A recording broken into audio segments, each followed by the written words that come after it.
ಕಾರ್ಯವು ಕೃಷ್ಣಾರಮಣ ರಾಜ್ಯದೌ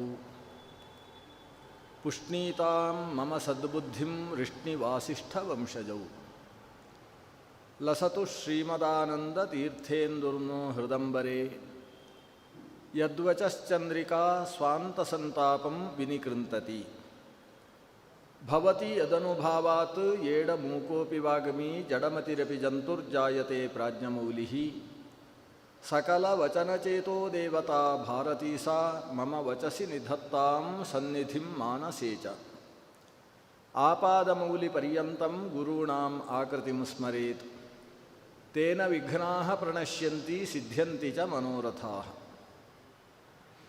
ಜನ್ಮಾದ್ಯಸ್ಯ ಯತೋನ್ಮಯಾದಿತರತಶ್ಚಾರ್ಥೇಷ್ವಭಿಜ್ಞಸ್ವರಾಟ್ ತೇನೇ ಬ್ರಹ್ಮಹೃದಾಯ ಆದಿಕವಯೇ ಮುಹ್ಯಂತಿ ಯಂ ಸೂರಯಃ ತೇಜೋ ವಾರಿಮುದಾಂ ಯಥಾ ವಿನಿಮಯೋ ಯತ್ರ ತ್ರಿಸರ್ಗೋ ಮೃಷಾ ಧಾಮ್ನಾ ಸ್ವೇನ ಸದಾ ನಿರಸ್ತಕುಹಕಂ ಸತ್ಯಂ ಪರಂ ಧೀಮಹಿ ಯಂ ಪ್ರವ್ರಜಂತಮನುಪೇತಮಪೇತಕೃತ್ಯಂ ದ್ವೈಪಾಯನೋ ವಿರಹಕಾತರ ಆಜುಹಾವ ಪುತ್ರೇತಿ ತನ್ಮಯತಯಾ ತರವೋಪಿ ನೇದುಃ ತಂ ಸರ್ವಭೂತಹೃದಯಂ ಮುನಿಮಾನತೋಸ್ಮಿ ನಾರಾಯಣಂ ನಮಸ್ಕೃತ್ಯ ನರಂಚೈವ ನರೋತ್ತಮಂ ದೇವೀಂ ಸರಸ್ವತೀಂ ವ್ಯಾಸಂ ತತೋ ಜಯಮುದೀರಯೇತ್.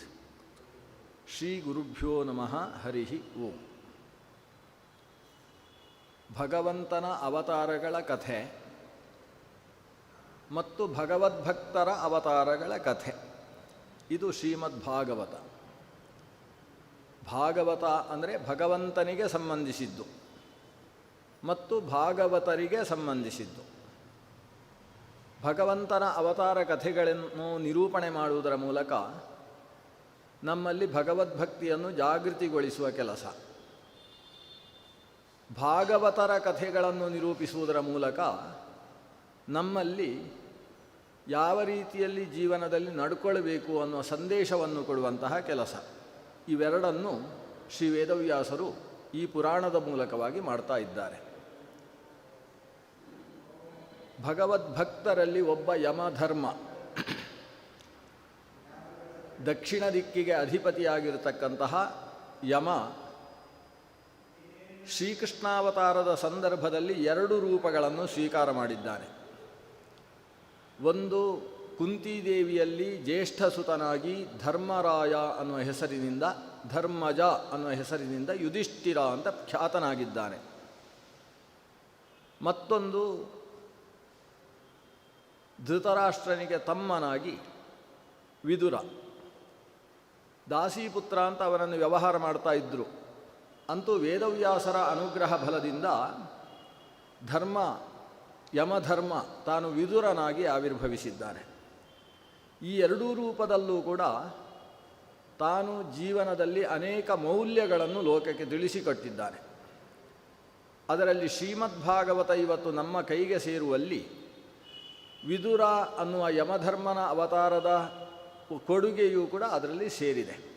ಈ 3ನೇ ಸ್ಕಂದದಿಂದ ಪ್ರಾರಂಭಿಸಿ ಏನು ಶ್ರೀಮದ್ಭಾಗವತದ ಕಥೆ ಇದೆ, ಇದು ವಿದುರ ಮತ್ತು ಮೈತ್ರೇಯರ ಸಂವಾದ ಸ್ವರೂಪದಲ್ಲಿ ಈ ಕಥೆ ಇದೆ. ಪರಮ ಭಗವದ್ಭಕ್ತರಾದಂತಹ ಮೈತ್ರೇಯರ ಜೊತೆಗೆ ವಿದುರ ಅನೇಕ ಶಾಸ್ತ್ರದ ಚಿಂತನೆಗಳನ್ನು ನಡೆಸ್ತಾರೆ. ಅದು ಭಾಗವತದಲ್ಲಿ ನಮಗೆ ಇವತ್ತು ಉಲ್ಲೇಖಕ್ಕೆ ಸಿಗ್ತದೆ. ವಿದುರ ಮೈತ್ರೇಯರ ಜೊತೆಗೆ ಸಂವಾದಕ್ಕೆ ಯಾಕೆ ಹೊರಟ? ಯಾಕೆಂದರೆ ಅವನಿಗೆ ಮನೆಯಲ್ಲಿರುವುದಕ್ಕೆ ಮನಸ್ಸಾಗಲಿಲ್ಲ. ಧೃತರಾಷ್ಟ್ರ ನನ್ನ ಅಣ್ಣ ಅನ್ನುವ ಕಾರಣದಿಂದ ವಿದುರನಿಗೆ ಬಹಳ ಪ್ರೀತಿ. ಧೃತರಾಷ್ಟ್ರ ಹೇಳಿದ ಹಾಗೆ ನಡ್ಕೊಳ್ತಾ ಇದ್ದ ವಿದುರ. ಧೃತರಾಷ್ಟ್ರನಿಗೆ ಆಪ್ತ ಮಂತ್ರಿಯ ಕೆಲಸವನ್ನು ನಿರ್ವಹಿಸ್ತಾ ಇದ್ದ. ಆದರೆ ಪರಮಧಾರ್ಮಿಕನಾದಂತಹ ವಿದುರನಿಗೆ ಧೃತರಾಷ್ಟ್ರ ದುರ್ಯೋಧನ ಪಕ್ಷಪಾತಿಯಾಗಿ ತಪ್ಪು ಮಾಡತಕ್ಕಂಥದ್ದು ಇಷ್ಟವಾಗಲಿಲ್ಲ. 4-5 ಘಟನೆಗಳನ್ನು ಸಹಿಸಿಕೊಂಡ. ಆದರೆ ಒಂದು ಸಂದರ್ಭದಲ್ಲಿ ಅವನಿಗೆ ಸಹಿಸುವುದಕ್ಕೆ ಸಾಧ್ಯವೇ ಆಗಲಿಲ್ಲ. ಯಾವಾಗ ಕುರುಕುಲದ ಸೊಸೆಯಾದ ದ್ರೌಪದೀದೇವಿಯ ಮೇಲೆ ದುಶ್ಯಾಸನ ಕೈ ಮಾಡುವಲ್ಲಿಯ ತನಕ ಸಭೆಯ ಉನ್ಮತ್ತತೆ ಮೀರಿಬಿಟ್ಟಿತು, ಆವಾಗ ವಿದುರ ಸಭೆಯಲ್ಲಿ ಎದ್ದು ನಿಂತು ಇದು ತಪ್ಪು ಅಂತ ಉದ್ಘೋಷಣೆ ಮಾಡಿದ. ಆದರೆ ವಿದುರನ ಮಾತಿಗೆ ಅಲ್ಲಿ ಯಾರೂ ಬೆಲೆ ಕೊಡಲಿಲ್ಲ. ಕೊನೆಗೆ ವಿದುರ ಆ ಸಭೆಯಿಂದ ಹೊರಗೆ ಬಂದುಬಿಟ್ಟ. ಯಾವ ಸಭೆಯಲ್ಲಿ ತಪ್ಪು ನಡೀತಾ ಇರುವಾಗ ಆ ತಪ್ಪನ್ನು ಒಪ್ಪು ಮಾಡುವುದಕ್ಕೆ ಅಥವಾ ತಪ್ಪನ್ನು ತಪ್ಪಿಸುವುದಕ್ಕೆ ನಮ್ಮಲ್ಲಿ ಸಾಮರ್ಥ್ಯ ಇಲ್ಲ ಅಂತ ಆಗಿರ್ತದೋ ಆವಾಗ ಅದು ತಪ್ಪು ಅಂತ ಉದ್ಘೋಷಣೆ ಮಾಡಿ ಸಭಾತ್ಯಾಗ ಮಾಡಬೇಕು. ತಪ್ಪು ನಡೆಯುವ ಸ್ಥಳದಲ್ಲಿ ಸಾಕ್ಷಿಗಳಾಗಿ ನಾವಿದ್ವಿ ಅಂತಾದರೆ ಆ ತಪ್ಪಿನ ಒಂದು ಭಾಗ ನಮ್ಮನ್ನು ಕೂಡ ಆವರಿಸಿ ಬಿಡ್ತದೆ, ನಾವು ಅಧಾರ್ಮಿಕರಾಗಿ ಬಿಡ್ತೇವೆ ಅನ್ನುವ ಧಾರ್ಮಿಕ ಪ್ರಜ್ಞೆಯಿಂದ ವಿದುರ ಆ ಸಭೆಯಿಂದ ಹೊರಗೆ ಬಂದುಬಿಟ್ಟ. ಆ ನಂತರದಲ್ಲಿ ಪಾಂಡವರು ಅರಗಿನ ಮನೆಯಲ್ಲಿ ಸುಟ್ಟು ಹೋದ ಘಟನೆಗಳು, ಅದರ ನಂತರದಲ್ಲಿ ಇವರು ವನವಾಸ ಮಾಡ್ತಾ ಇರತಕ್ಕಂತಹ ಪ್ರಸಂಗದಲ್ಲಿ ಪಾಂಡವರ ಮೇಲೆ ಘೋಷಯಾತ್ರೆಗೋಸ್ಕರ ಈ ದುರ್ಯೋಧನಾದಿಗಳು ಸಾಗಿದ್ದು, ಇವನ್ನೆಲ್ಲ ವಿದುರ ತಪ್ಪಿಸುವುದಕ್ಕೆ ಬಹಳಷ್ಟು ಪ್ರಯತ್ನ ಪಟ್ಟಿದ್ದಾನೆ. ಕೊನೆಗೆ ಅವರು ಅಜ್ಞಾತವಾಸವನ್ನು ಮುಗಿಸಿ ಬಂದರು. ಅಜ್ಞಾತವಾಸವನ್ನು ಮುಗಿಸಿ ಬಂದಾಗ ಅರ್ಧ ರಾಜ್ಯವನ್ನು ಕೊಡತಕ್ಕದ್ದು ಅಂತ ಹಠ ಹಿಡಿದವ ವಿದುರ. ಆದರೆ ವಿದುರನ ಗಂಟಲನ್ನು ಕಟ್ಟಿ ಹಾಕುವ ಕೆಲಸ ಆ ಅರಮನೆಯ ವಾತಾವರಣದಲ್ಲಿ ನಡೆದು ಹೋಯಿತು. ವಿದುರ ಮತ್ತೆ ಮತ್ತೆ ಹೇಳಿದ, ನೀವು ಪಾಂಡವರಿಗೆ ಧರ್ಮದಿಂದ ಸೇರಬೇಕಾದಂತಹ ಪೂರ್ಣ ರಾಜ್ಯವನ್ನು ಕೊಡದೆ ಹೋದರೂ ತೊಂದರೆ ಇಲ್ಲ, ಅರ್ಧ ರಾಜ್ಯವನ್ನಾದರೂ ಕೊಡಲಿಲ್ಲ ಅಂತ ಹೇಳಿದರೆ ಈ ಕುರುಕುಲದ ಒಂದು ಸಂತತಿಯು ಉಳಿಯದೇ ಇರುವ ಹಾಗೆ ಕುಲ ನಾಶವಾಗಿ ಹೋಗುತ್ತೆ. ಅದನ್ನು ಧೃತರಾಷ್ಟ್ರನ ಮುಂದೆ ವಿದುರ ಹೇಳ್ತಾನೆ, ಈ ದುರ್ಯೋಧನ ಹುಟ್ಟಿದಾಗಲೇ ನಾನು ಹೇಳಿದ್ದೆ, ಈ ವ್ಯಕ್ತಿ ಹುಟ್ಟಿದಾಗ ಊರಲ್ಲೆಲ್ಲ ಗೂಬೆಗಳು ಶಬ್ದ ಮಾಡುವುದಕ್ಕೆ ಶುರು ಮಾಡಿದವು. ನರಿಗಳು ಕಾಡಿನಿಂದ ಹಳ್ಳಿಗೆ ಬಂದು ಹಳ್ಳಿಯ ರಸ್ತೆಯಲ್ಲಿ ನಿಂತು ದಕ್ಷಿಣದ ದಿಕ್ಕಿನ ಕಡೆಗೆ ಮುಖ ಮಾಡಿ ಬೊಗಳುವುದಕ್ಕೆ ಪ್ರಾರಂಭಿಸಿದವು. ನರಿಗಳೆಲ್ಲ ಕೌಂತ ರವ ಮಾಡಿದ್ದಕ್ಕೋಸ್ಕರ ಹುಟ್ಟಿದ ಮಗನಿಗೆ ಕೌರವ ಅಂತ ಹೆಸರಿಟ್ಟರು ಅಂತ ಮಹಾಭಾರತದಲ್ಲಿ ಒಂದು ಮಾತು ಬರುತ್ತೆ. ಬರೀ ಕುರು ವಂಶದಲ್ಲಿ ಸಂಜಾತನಾಗಿದ್ದಾನೆ, ಕುರುಕುಲದಲ್ಲಿ ಹುಟ್ಟಿದ ಕುಡಿ ಅನ್ನುವ ಕಾರಣದಿಂದ ಅಷ್ಟೇ ಇವ ಕೌರವನಾಗಲಿಲ್ಲ, ಅವನು ಹುಟ್ಟಿದ ಕಾಲದಲ್ಲಿ ನರಿಗಳು ಕೂಡ ಕವು ಅಂತ ರವವನ್ನೇ ಎಬ್ಬಿಸಿಬಿಟ್ಟವು ಅಂತ. ಇಷ್ಟೆಲ್ಲ ಅಪಶಕುನಗಳು ವಾತಾವರಣದಲ್ಲಿ ಘಟಿಸಿದಾಗ ಧೂಮಕೇತುಗಳು ಆಕಾಶದಲ್ಲಿ ದಕ್ಷಿಣದ ಕಡೆಗೆ ಸಾಗಿ ಬೀಳುವುದಕ್ಕೆ, ಉಲ್ಕೆಗಳ ಹಾಗೆ ಬೀಳುವುದಕ್ಕೆ ಪ್ರಾರಂಭಿಸಿದಾಗ ಈ ದುಶ್ಶಕುನಗಳಿಗೆಲ್ಲ ಏನು ಫಲ ಅಂತ ಧೃತರಾಷ್ಟ್ರ ವಿದುರನಲ್ಲಿ ಪ್ರಶ್ನೆ ಮಾಡ್ತಾನೆ. ಅದಕ್ಕೆ ವಿದುರ ಹೇಳ್ತಾನೆ, ಇದು ಕುಲ ನಾಶವಾಗುವುದಕ್ಕೆ ಸೂಚಕ, ಈ ಹುಟ್ಟಿದ ಮಗನಿಂದಾಗಿ ಅಂತಹ ಅನರ್ಥ ಆಗ್ತದೆ ಅನ್ನೋದನ್ನು ಸೂಚಿಸ್ತದೆ. ಆದ್ದರಿಂದ ಇದಕ್ಕೆ ಪರಿಹಾರ ಆಗಬೇಕಾದರೆ ಇವನನ್ನು 4 ರಸ್ತೆಗಳ ಮಧ್ಯದಲ್ಲಿ ನರಿ ನಾಯಿಗಳು ತಿಂದು ಹೋಗುವ ಹಾಗೆ ಬಿಸಾಡಿ ಬಂದುಬಿಡು ಅಂತ ಹೇಳ್ತಾನೆ.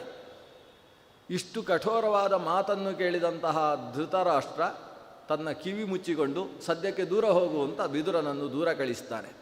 ಈಗ ವಿದುರ ನೆನಪಿಸ್ತಾನೆ, ನಿನ್ನ ಈ ಮಗನಿಂದಾಗಿ ಇಂತಹ ಅನರ್ಥ ಸಂಘಟಿಸಿ ಬಿಡ್ತದೆ, ನೀನು ಮಗ ಹೇಳಿದಂತಹ ವಿಷಯಗಳಿಗೆ ಹೆಜ್ಜೆ ಹಾಕಿ ತಾಳ ಹಾಕುವುದಕ್ಕೆ ಪ್ರಾರಂಭ ಮಾಡಿದ್ದಿ, ಇದು ಕುಲಕ್ಕೆ ಅಪಾಯ, ನಿನ್ನ ಕಾರಣದಿಂದಾಗಿ ಕುಲನಾಶವಾಗಿ ಹೋಗುತ್ತೆ. ಏನು ಹೇಳಿದರೂ ಧೃತರಾಷ್ಟ್ರ ಕೇಳಲಿಲ್ಲ. ಒಂದು ಸಂದರ್ಭದಲ್ಲಿ ಶ್ರೀಕೃಷ್ಣ ಸಂಧಾನಕ್ಕೋಸ್ಕರ ಬರ್ತಾನೆ ಅನ್ನುವ ವಿಷಯ ಗೊತ್ತಾದಾಗ ವಿದುರ ಕೃಷ್ಣನನ್ನು ಸತ್ಕರಿಸಿ ತನ್ನ ಗೃಹದಲ್ಲಿ ಆತನಿಗೆ ಔತಣವನ್ನಿತ್ತು ವಿದುರ ತಾನೇ ಸ್ವತಃ ಶ್ರೀಕೃಷ್ಣನನ್ನು ಕರೆದುಕೊಂಡು ಸಭೆಗೆ ಬರ್ತಾನೆ. ಶ್ರೀಕೃಷ್ಣನನ್ನು ಕಟ್ಟಿಹಾಕುವುದಕ್ಕೆ ಒಳಸಂಚಿನಲ್ಲಿ ತೊಡಗಿರ್ತಾರೆ ಕರ್ಣಪ್ರಭೃತಿಗಳು. ವಿದುರ ಅದನ್ನು ವಿರೋಧಿಸ್ತಾನೆ. ಕೊನೆಗೆ ಶ್ರೀಕೃಷ್ಣನ ಸಂಧಾನ ವಿಫಲವಾಯಿತು ಅಂತ ಲೋಕದಲ್ಲಿ ಪ್ರಚಾರವಾಗ್ತದೆ. ಕೃಷ್ಣ ಸಂಧಾನಕ್ಕೋಸ್ಕರ ಬರುವಾಗ ಯುದ್ಧವನ್ನು ಸಿದ್ಧವಾಗುವ ಹಾಗೆ ಮಾಡಿ ಬರ್ತೇನೆ ಅಂತ ದ್ರೌಪದಿ ದೇವಿಗೆ ಮಾತು ಕೊಟ್ಟೇ ಸಂಧಾನಕ್ಕೆ ಬಂದಿರ್ತಾನೆ. ಅಂತೂ ಯುದ್ಧವು ನಿಶ್ಚಯವಾಗಿ ಕೃಷ್ಣ ಸಂಧಾನದಿಂದ ಹೋದ. ಆಗ ಧೃತರಾಷ್ಟ್ರನ ಸನ್ನಿಧಾನಕ್ಕೆ ವಿದುರ ಬರ್ತಾನೆ. ಮುಂಭಾಗದಲ್ಲಿ ದುರ್ಯೋಧನ ಇದ್ದ. ಧೃತರಾಷ್ಟ್ರನಿಗೆ ಒಂದಷ್ಟು ರಾಜನೀತಿಗಳನ್ನು ಉಪದೇಶ ಮಾಡ್ತಾನೆ ವಿದುರ. ಅರ್ಧ ರಾಜ್ಯವನ್ನು ಆದಷ್ಟು ಬೇಗ ಧರ್ಮರಾಜನಿಗೆ ನೀನು ಒಪ್ಪಿಸು, ಇಲ್ಲದೆ ಹೋದರೆ ಈ ದುಷ್ಟನ ಕೈಯಲ್ಲಿ ಎಲ್ಲರೂ ಸತ್ತು ಹೋಗ್ತಾರೆ ಅಂತ ದುರ್ಯೋಧನನನ್ನು ತೋರಿಸಿ ವಿದುರ ಕಠೋರವಾದ ಮಾತು ಆಡಿದ. ಇಷ್ಟು ಆಡಿದಾಗ ದುರ್ಯೋಧನ, ಇವನನ್ನು ಯಾರಿಲ್ಲಿ ತರಿಸಿದ್ದು? ದಾಸ್ಯಾಸುತಂ, ಅನ್ನ ಹಾಕುವುದು ನಾವು ಹಾಕಿದ ಅನ್ನವನ್ನು ಉಂಡುಕೊಂಡು ಅನ್ನ ಹಾಕಿದ ವ್ಯಕ್ತಿಯ ಮನೆಗೆ ಕನ್ನ ಹಾಕುವ ವ್ಯಕ್ತಿತ್ವದ ಈ ದುರುಳನನ್ನು ಇಲ್ಲಿಗೆ ಯಾರು ಕರೆಸಿದ್ರು? ಅಧಿಕ ಪ್ರಸಂಗಿಯನ್ನು. ನಾನು ಮತ್ತು ಈ ರಾಜ್ಯದ ದೊರೆಯಾದ ಧೃತರಾಷ್ಟ್ರ ಮಾತಾಡ್ತಾ ಇರಬೇಕಾದ್ರೆ ಇವನು ಯಾಕೆ ಮಧ್ಯದಲ್ಲಿ ಬಾಯ ಹಾಕುವುದಕ್ಕೆ ಬಂದ ಅಂತ ಹೇಳಿ ದುಶ್ಯಾಸನ ಪ್ರಭೃತಿಗಳನ್ನು ಕರೆಸ್ತಾನೆ.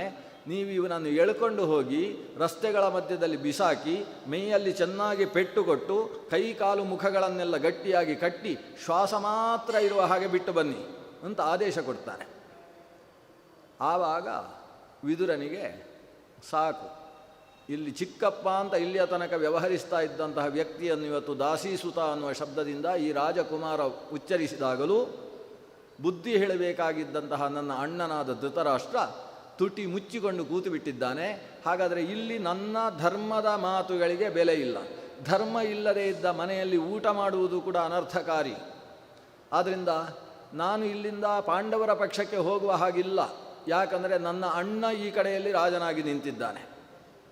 ಆದ್ದರಿಂದ ಅಲ್ಲೂ ಹೋಗುವ ಹಾಗಿಲ್ಲ, ಇಲ್ಲೂ ಇರುವ ಹಾಗಿಲ್ಲ ಅಂತ ಯೋಚಿಸಿದಂತಹ ವಿದುರ ತನ್ನನ್ನು ಹಿಡಿಯುವುದಕ್ಕೆ ಬಂದಂತಹ ದುಶ್ಯಾಸನನ ಕಡೆಗೆ ಕಣ್ಣು ಕೆಂಪು ಮಾಡಿಕೊಂಡು ನೋಡಿಬಿಡ್ತಾನೆ. ವಿದುರನ ಆ ಪರಾಕ್ರಮದ ಶಕ್ತಿ ಜೊತೆಗೆ ಧಾರ್ಮಿಕವಾದಂತಹ ಬಲ ತೇಜಸ್ಸು, ಇದರಿಂದ ಸೊರಗಿ ಹೋದಂತಹ ದುಶ್ಯಾಸನ ಪ್ರಪತಿಗಳು ಬದಿಯಲ್ಲಿ ನಿಂತರು. ವಿದುರ ನೆಲ ನಡಗುವ ಹಾಗೆ ಹೆಜ್ಜೆ ಇಟ್ಟುಕೊಂಡು ಮುಂಬಾಗಿಲಿಗೆ ಬರ್ತಾನೆ. ಬಾಗಿಲಿನ ಹತ್ತಿರ ತನ್ನ ಬಿಲ್ಲು ಬಾಣಗಳನ್ನು ಎರಡನ್ನೂ ಕೂಡ ನೆಲದಲ್ಲಿ ಕುಕ್ಕಿ ಇಟ್ಟು ಬಿಡ್ತಾನೆ. ಆಗ ಒಂದು ಮಾತು ಹೇಳ್ತಾನೆ, ನಾನು ಈ ಬಿಲ್ಲು ಬಾಣಗಳನ್ನು ಧೃತರಾಷ್ಟ್ರನ ತಮ್ಮ ಅನ್ನುವ ಕಾರಣದಿಂದ ಧರಿಸಿದ್ದೆ. ಇವತ್ತು ದಾಸೀಸುತ ಅನ್ನುವ ಹೆಸರು ಬಂದ ಮೇಲೆ ಇದನ್ನು ಧರಿಸುವುದಕ್ಕೆ ನನಗೆ ಅಧಿಕಾರ ಇಲ್ಲ. ಇದನ್ನು ಧರಿಸಿದ್ದು ಯಾಕೆ ಅಂತ ಹೇಳಿದರೆ, ಈ ಕುರುಕುಲದ ಸಿಂಹಾಸನಕ್ಕೆ ಶತ್ರುಗಳಿಂದ ಯಾವತ್ತಾದರೂ ತೊಂದರೆಯಾದರೆ ಆವಾಗ ನಾನೂ ಹೋರಾಡಿ ರಕ್ಷಣೆ ಮಾಡಬೇಕು ಅಂತ ಇದನ್ನು ಧರಿಸಿದ್ದೇನೆ. ಆದರೆ ಇನ್ನು ಈ ಕುರುಕುಲದ ಸಿಂಹಾಸನ ಬೇಗ ಬಿದ್ದು ಹೋಗುವುದೇ ಒಳ್ಳೆಯದು ಅಂತ ನನಗೆ ಅನಿಸುವುದಕ್ಕೆ ಪ್ರಾರಂಭವಾಗಿದೆ. ಇದನ್ನು ಸಂರಕ್ಷಣೆ ಮಾಡಬೇಕಾದ ಅವಶ್ಯಕತೆ ಇಲ್ಲ. ಅಧಾರ್ಮಿಕ ವ್ಯಕ್ತಿತ್ವವು ಈ ಸಿಂಹಾಸನದಲ್ಲಿದ್ದುಕೊಂಡು ಸಮಗ್ರ ಭಾರತ ರಾಷ್ಟ್ರವನ್ನು ಆಳ್ವಿಕೆ ನಡೆಸತಕ್ಕಂಥದ್ದು ಉಪಯುಕ್ತವಲ್ಲ. ಲೋಕದಲ್ಲಿ ಯಥಾ ರಾಜ ತಥಾ ಪ್ರಜಾ. ರಾಜರ ವ್ಯಕ್ತಿತ್ವ ಪ್ರಜೆಗಳಿಗೆ ಬಂದು ಹೋಗುತ್ತೆ. ರಾಜ ದುಷ್ಟನಾಗಿದ್ದರೆ ಅವನನ್ನು ಇಳಿಸುವುದಕ್ಕೆ ಪ್ರಯತ್ನಿಸಬೇಕು, ರಕ್ಷಣೆಗೋಸ್ಕರ ಅಲ್ಲ ಅಂತ ಹೇಳಿ ಬಿಲ್ಲನ್ನು ಅಲ್ಲಿ ಕುಕ್ಕಿ ತಾನು ತೀರ್ಥಯಾತ್ರೆಗೋಸ್ಕರ ಹೊರಟ. ಮೊದಲನೇ ಅಧ್ಯಾಯದಲ್ಲಿ ಈ ವಿದುರ ತೀರ್ಥಯಾತ್ರೆಗೆ ಹೊರಟ ಅನ್ನುವ ವಿಷಯವನ್ನು ಇಷ್ಟು ವಿಸ್ತರಿಸಿದಂತಹ ತೃತೀಯ ಸ್ಕಂದದ ಭಾಗವತ ಮುಂದುವರಿಸಿ ಹೇಳ್ತದೆ.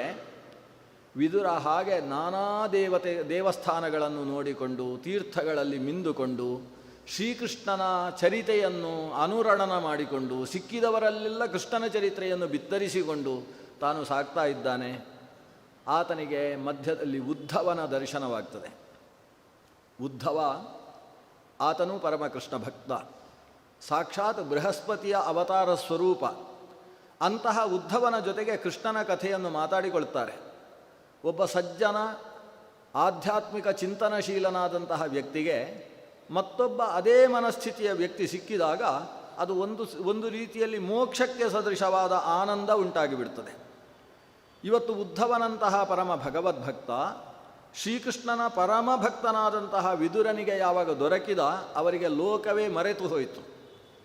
ಕೃಷ್ಣನ ಬಾಲ್ಯಲೀಲೆಯಿಂದ ಹಿಡಿದುಕೊಂಡು ಕೃಷ್ಣ ಈ ಪಾಂಡವರನ್ನು ಮಮ ಪ್ರಾಣಾಹಿ ಪಾಂಡವಾಹ ಅಂತ ಹೇಳಿ ಹೇಗೆ ರಕ್ಷಣೆ ಮಾಡಿದ ಆ ಎಲ್ಲ ಕಥೆಯನ್ನು ಪರಸ್ಪರ ಮಾತಾಡಿಕೊಳ್ತಾರೆ. ಭಾಗವತದಲ್ಲಿ ಮಹಾಭಾರತ ಪ್ರವೇಶವಾಗುವುದು ಈ ಮಾತುಗಾರಿಕೆಯಲ್ಲಿ. ವಿದುರ ಹೇಳ್ತಾನೆ, ಎಂತಹ ಶ್ರೀಕೃಷ್ಣ ದೇವ, ಧರ್ಮದ ರಕ್ಷಣೆಗೋಸ್ಕರ ಧರ್ಮ ಸಂಸ್ಥಾಪನಾರ್ಥಾಯ ಅಂತ ಹೇಳಿಕೊಂಡೇ ಅವತರಿಸಿದ ವ್ಯಕ್ತಿಯಲ್ವೇ. ಧರ್ಮ ಸಂಸ್ಥಾಪನೆಗೋಸ್ಕರ ತಾನು ಸ್ವತಃ ಕೈ ಹಾಕದೆ ತಾನು ಯಾರು ಧಾರ್ಮಿಕರಿದ್ದಾರೆ ಅವರ ಕೈ ಹಿಡಿದು ಅವರ ಮೂಲಕ ಧರ್ಮ ಸಂಸ್ಥಾಪನೆಯನ್ನು ಮಾಡಿಸತಕ್ಕಂಥವ. ಎಷ್ಟು ಸಂದರ್ಭದಲ್ಲಿ ಕೃಷ್ಣ ಪಾಂಡವರ ರಕ್ಷಣೆಯನ್ನು ಮಾಡಿದ. ದೂರ್ವಾಸ ಮಹರ್ಷಿಗಳ ಶಾಪಕ್ಕೆ ಈಡಾಗಬೇಕಿತ್ತಂತೆ ನಮ್ಮ ಪಾಂಡವರು.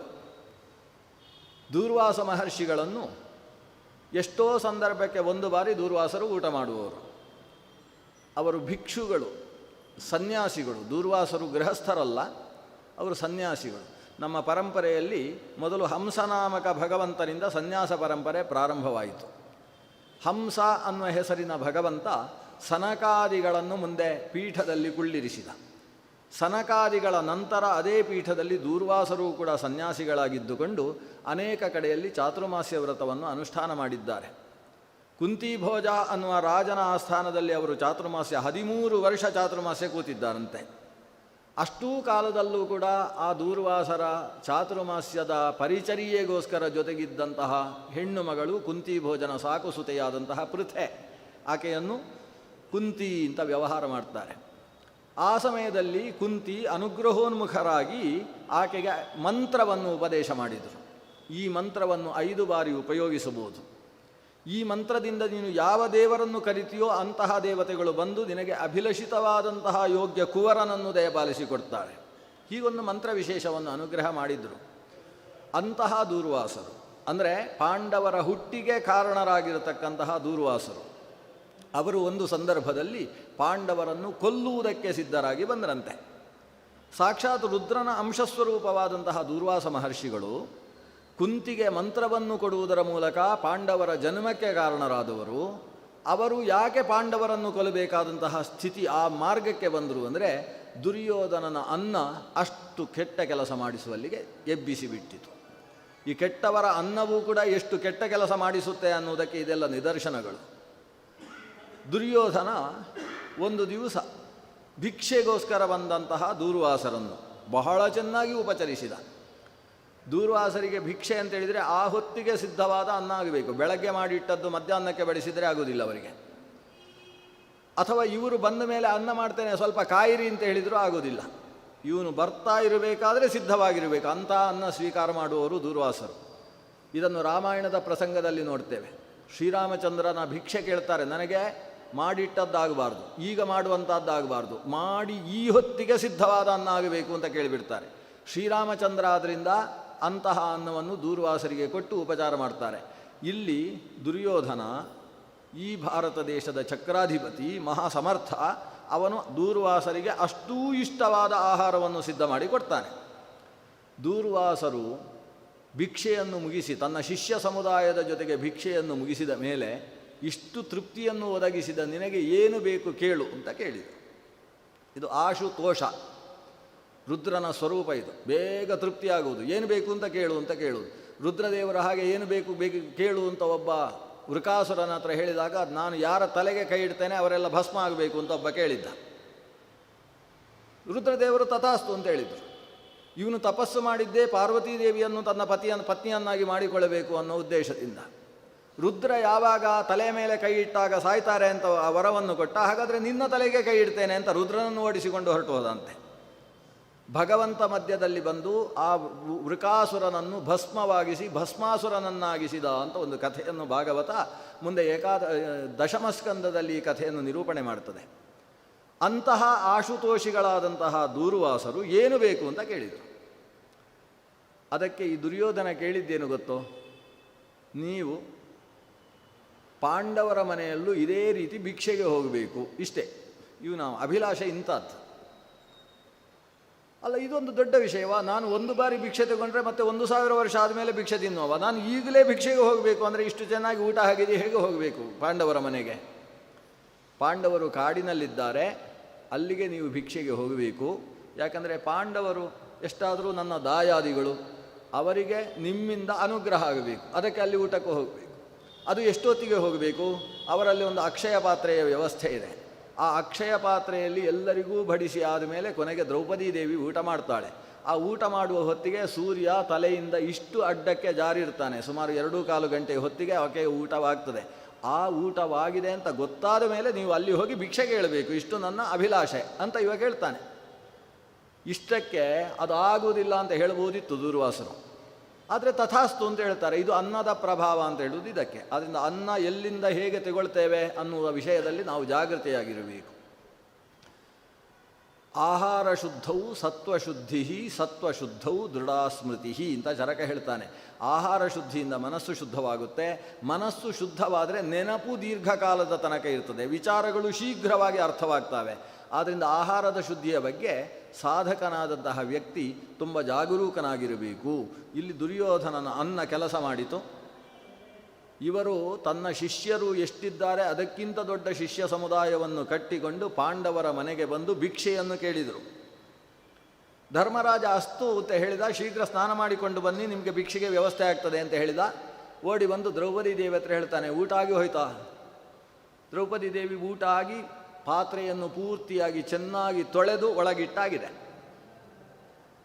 ಪಾತ್ರೆ ತೊಳೆದು ಒಳಗಿಟ್ಟ ಮೇಲೆ ಅದರಲ್ಲಿ ಅನ್ನ ಕೊಡು ಅಂತ ಅಕ್ಷಯ ಪಾತ್ರೆಯಲ್ಲಿ ಕೇಳಿದರೆ ನಾಳೆಯೇ ಅದಕ್ಕೆ ಸಿದ್ಧವಾಗುವುದು. ಇದು ಸೂರ್ಯದೇವರು ಕೊಟ್ಟಂತಹ ವರ. ದೂರ್ವಾಸರಿಗೆ ಕೊಡ್ತೇನೆ ಅಂತ ಧರ್ಮರಾಜ ಹೇಳಿ ಆಗಿದೆ, ಅವರು ಸ್ನಾನಕ್ಕೆ ಹೋಗಿ ಆಗಿದೆ. ಈ ಪರಿಸ್ಥಿತಿಯಲ್ಲಿ ಅವರು ಬಂದಾಗ ಇಲ್ಲ ನಮ್ಮಲ್ಲಿ ಅಂತ ಹೇಳಿದರೆ ಆ ದೂರ್ವಾಸರು ಅಂದರೆ ವ್ಯಕ್ತಿ ಏನು ಅಂತ ಎಲ್ರಿಗೂ ಗೊತ್ತಿರುವಂಥದ್ದು. ಅದು ಸಿಟ್ಟಿನ ಅಪರಾವತಾರ. ಅದು ಶಾಪ ಕೊಟ್ಟಿತು ಅಂತಾದರೆ ಅದಕ್ಕೆ ಹೀಗೆ ಹಾಗೆ ಅಂತ ನಿಯಮಾವಳಿಗಳು ಕಟ್ಟುಪಾಡುಗಳು ಇರುವುದಿಲ್ಲ. ಆದ್ದರಿಂದ ಏನು ಮಾಡುವುದು ಅಂತ ಸಮಸ್ಯೆ ಉಂಟಾಯಿತು. ಯಾವ ಸಮಸ್ಯೆಗೂ ಉತ್ತರ ಭಗವಂತ ಕೃಷ್ಣ. ಹಾ ಕೃಷ್ಣ ದ್ವಾರಕಾವಾಸಿನ್ ಅಂತ ಯಾವಾಗ ದ್ರೌಪದಿ ದೇವಿ ತಾನು ತಲೆಯ ಮೇಲೆ ತನ್ನ ಸೆರೆಯನ್ನು ಹಾಕಿಕೊಂಡು ಕೃಷ್ಣನನ್ನು ಭಕ್ತಿಯಿಂದ ಕರೆದಿದ್ದಾಳೆ, ಕೃಷ್ಣ ಆ ಕ್ಷಣದಲ್ಲಿ ಅಲ್ಲಿಗೆ ಬಂದಿದ್ದಾನೆ. ಹಸಿವು ಹಸಿವು ಅಂತ ಹೇಳಿಕೊಂಡು ಬಂದಿದ್ದಾನೆ. ದ್ರುಪದ ಈ ಕಥೆಯನ್ನು ಉಲ್ಲೇಖ ಮಾಡ್ತಾನೆ. ಸ್ವತಃ ವಿದುರನೂ ಕೂಡ ಈ ಕಥೆಯನ್ನು ಇಲ್ಲಿ ಉಲ್ಲೇಖ ಮಾಡ್ತಾನೆ ಮೈತ್ರೇಯರ ಜೊತೆಗೆ. ಭಗವಂತ ಹಸಿವು ಅಂತ ಬಂದ. ಯಾವಾಗ ಭಗವಂತ ಕೃಷ್ಣ ತನ್ನ ಅಣ್ಣನ ಸ್ಥಾನದಲ್ಲಿರತಕ್ಕಂತಹ ಕೃಷ್ಣ ಆಗಮಿಸಿ ಹಸಿವು ಅಂತ ಕೇಳಿದಾಗ ಈ ದ್ರೌಪದಿ ದೇವಿ ಏನು ಹೇಳಬೇಕು? ಕೃಷ್ಣ, ನಮ್ಮ ಪರಿಸ್ಥಿತಿ ನಿನಗೆ ಅರ್ಥವಾಗ್ತಾ ಇಲ್ವೋ? ನೀನು ಹೀಗೆ ತಮಾಷೆ ಮಾಡುವುದೋ? ಅಕ್ಷಯ ಪಾತ್ರೆ ಬರಿದಾಗಿದೆ. ಹಸಿವು ಅಂತ ಕೇಳಿದಾಗ ಏನು ಕೊಡಬೇಕು? ಕೃಷ್ಣ ಹೇಳ್ತಾನೆ, ನನ್ನ ಹಸಿವಿಗೆ ಏನು ಕೊಡಬೇಕು ಅಂತ ಯಾರಿಗೆ ಗೊತ್ತಿದೆಯೋ ಅವರಲ್ಲಿ ಮಾತ್ರ ನಾನು ಹಸಿವು ಅಂತ ಹೇಳೋದು. ಸುಮ್ಮನೆ ಯಾರ್ಯಾರ ಹತ್ರವೋ ಹೋಗಿ ಹಸಿವು ಹಸಿವು ಅಂತ ಹೇಳುವವ ಅಲ್ಲ. ನನ್ನ ಎಲ್ಲ ಹಸಿವಿಗೂ ಕೂಡ ಭಕ್ತಿ ಅನ್ನುವ ರಸ ಇದ್ದರೆ ಅದಕ್ಕಿಂತ ಹೆಚ್ಚಿನ ಸಾರ ಬೇಕಾಗಿಲ್ಲ. ಅಂತಹ ಭಕ್ತಿ ನಿಮ್ಮಲ್ಲಿ ತುಂಬಿರುವಾಗ ಹಸಿವನ್ನು ಈಡೇರಿಸುವುದಕ್ಕೆ ನಿಮಗೆ ಆಗುವುದಿಲ್ವೋ? ಹೌದು, ಮಧ್ಯಾಹ್ನದ ಹೊತ್ತು ಹಸಿವು ಅಂತ ಹೇಳಿದರೆ ಹೇಗೆ ಕೊಡಬೇಕು?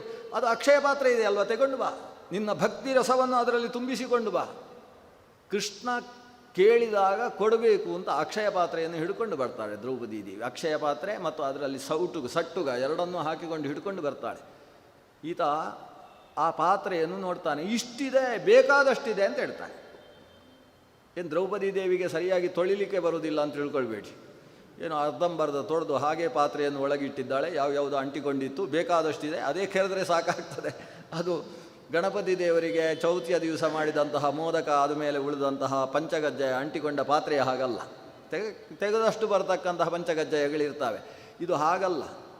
ಶುದ್ಧವಾಗಿ ತೊಳೆದು ಮುಸುರೆ ತಿಕ್ಕಬೇಕಾದರೆ ಯಾವ ರೀತಿಯಲ್ಲಿ ತಿಕ್ಕಬೇಕು ಅಂತ ಸತ್ಯಭಾಮೆಗೆ ಪಾಠ ಹೇಳಿದವಳು ದ್ರೌಪದಿ ದೇವಿ. ಆದ್ದರಿಂದ ಶುದ್ಧವಾಗಿ ಪಾತ್ರೆಯನ್ನು ಬದಿಯಲ್ಲಿಟ್ಟಿದ್ದಾಳೆ. ಆ ಪಾತ್ರೆಯನ್ನು ತೆಗೆದುಕೊಂಡು ಬಂದಿದ್ದಾಳೆ. ಫಳಫಳಾಯಮಾನವಾದ ಕಂಚಿನ ಸುಂದರವಾದ ಪಾತ್ರೆ. ಆ ಪಾತ್ರೆಯನ್ನು ಕೃಷ್ಣ ನೋಡಿ ಇಷ್ಟು ತುಂಬಿದೆ ಅಂತ ಹೇಳ್ತಾನೆ. ತಾನು ಒಂದು ಬಾರಿ ಅದರಿಂದ ಏನನ್ನೋ ತೆಗೆದು ಹಾಗೆ ಮಾಡಿ ಹೊಟ್ಟೆಗೆ ಹಾಕಿಕೊಂಡ ಹಾಗೆ ಮಾಡಿ ಒಂದು ಸಲ ಒಳಗಿನಿಂದ ಒಂದು ಪ್ರಾಣವಾಯು, ಹೊಟ್ಟೆ ತುಂಬಿದಾಗ ಬರುವ ವಾಯುವಿಗೆ ಪ್ರಾಣ ಅಂತ ಹೆಸರು. ಆ ಪ್ರಾಣವಾಯುವನ್ನು ಹೊರಗೆ ಹಾಕಿದ. ಕರಡು ಬರುವುದು ಅಂತ ಹೇಳುವುದಿಲ್ಲ, ತೇಗು, ಒಂದು ತೇಗಿ ಬಿಟ್ಟ ಅಂತೆ. ಕೃಷ್ಣ ತೇಗಿದ್ದೇ ತಡ ಅಲ್ಲಿ ಸ್ನಾನ ಮಾಡಿ ಮೂಗಿ ಹಿಡ್ಕೊಂಡು ಕೂತಿದ್ದವರೆಲ್ಲರೂ ಕೂಡ ತೇಗುವುದಕ್ಕೆ ಪ್ರಾರಂಭಿಸಿದರು. ಅಹಂ ವೈಶ್ವಾನರೋ ಭೂತ್ವ ಪ್ರಾಣಿನಾಂ ದೇಹಮಾಶ್ರಿತಃ ಪ್ರಾಣಾಪಾನ ಸಮಾಯುಕ್ತ ಪಚಾಮ್ಯನ್ನಂ ಚತುರ್ವಿಧಂ. ಎಲ್ಲರ ಹೃದಯದಲ್ಲೂ ನಿಂತು ಎಲ್ಲರ ಹೊಟ್ಟೆಗೂ ಆಹಾರವನ್ನು ಕೊಡತಕ್ಕಂತಹ ಪ್ರಾಣಾಪಾನ ಸಮಾಯುಕ್ತನಾದಂತಹ ಭಗವಂತ ತಾನು ಈ ಪಾಂಡವರ ಪತ್ನಿಯಾದಂತಹ ದ್ರೌಪದಿ ದೇವಿ ಅರ್ಪಿಸಿದಂತಹ ಭಕ್ತಿ ಎಂಬ ರಸವನ್ನು ಪಾನ ಮಾಡಿ ಆ ಭಕ್ತಿ ರಸದಿಂದ ತೃಪ್ತನಾಗಿ ತೇಗಿದ್ದೇ ತಡ ಎಲ್ಲರ ಹೊಟ್ಟೆ ತುಂಬಿ ಹೋಯ್ತಂತೆ. ದೂರ್ವಾಸರು ತನ್ನ ಪಕ್ಕದಲ್ಲಿದ್ದ ಶಿಷ್ಯನಿಗೆ ಹೇಳ್ತಾರೆ, ಏನು ನಿನ್ನ ಹೊಟ್ಟೆ ತುಂಬಿದ ಹಾಗುಂಟು ಅಂತ. ಶಿಷ್ಯನಿಗೆ ಹೇಳ್ತಾನೆ, ತಾವೇನೋ ತೇಗ್ತಾ ಇದ್ದೀರಿ ಸ್ವಾಮಿ, ಈಗ ಹೇಗೆ ನಾವು ಊಟಕ್ಕೆ ಬರ್ತೇವೆ ಅಂತ ಹೇಳಿದ್ದೇವೆ, ಆ ಧರ್ಮರಾಜನಿಗೆ ಹೇಗೆ ಮುಖ ತೋರಿಸೋದು ನಾವು? ಅವರು ಊಟ ಸಿದ್ಧ ಮಾಡಿಟ್ಟಿರ್ತಾರೆ, ಇಷ್ಟರಲ್ಲಿ ನಾವು ಹೇಗೆ ಮುಖ ತೋರಿಸಬೇಕು? ಆಗ ನಕ್ಕು ಬಿಡ್ತಾರಂತೆ ದೂರ್ವಾಸರು. ಅವರು ನಗುವುದು ಅಂತ ಹೇಳಿದರೆ ಭಾರಿ ಅಪರೂಪ. ದೂರ್ವಾಸರು ನಕ್ಕರು ಅಂದರು, ನರಸಿಂಹದೇವರು ನಕ್ಕಿದ್ದಾರೆ ಅಂತ ಹೇಳಿದರು, ಸುಮಾರು ಒಂದೇ ಥರ ಅದು. ದೂರ್ವಾಸರು ನಕ್ಕು ಬಿಟ್ರಂತೆ. ಇದು ನಮ್ಮ ಆ ಶ್ರೀಕೃಷ್ಣನ ಕೆಲಸ. ಆದ್ದರಿಂದ ಕೃಷ್ಣ ಸಖರೆನಿಸಿದಂತಹ ಪಾಂಡವರ ಮುಂದೆ ನಾವು ಯಾವುದೇ ರೀತಿಯಲ್ಲಿ ದುರ್ಯೋಧನನ ಕಾರಾಸ್ಥಾನವನ್ನು ಮುಂದುವರಿಸುವುದಕ್ಕೆ ಸಾಧ್ಯ ಇಲ್ಲ. ದುರ್ಯೋಧನ ಯಾವ ರೀತಿಯ ಕಾರಾಸ್ಥಾನವನ್ನು ಮಾಡಿದರೂ ಕೂಡ ಅದಕ್ಕೆ ಪ್ರತಿಯಾಗಿ ಮಮ ಪ್ರಾಣಾಹಿ ಪಾಂಡವಾಹ ಅಂತ ಹೇಳಿದಂತಹ ಕೃಷ್ಣ ರಕ್ಷಣೆಗೆ ದಾರಿಯನ್ನು ಇಟ್ಟಿರ್ತಾನೆ.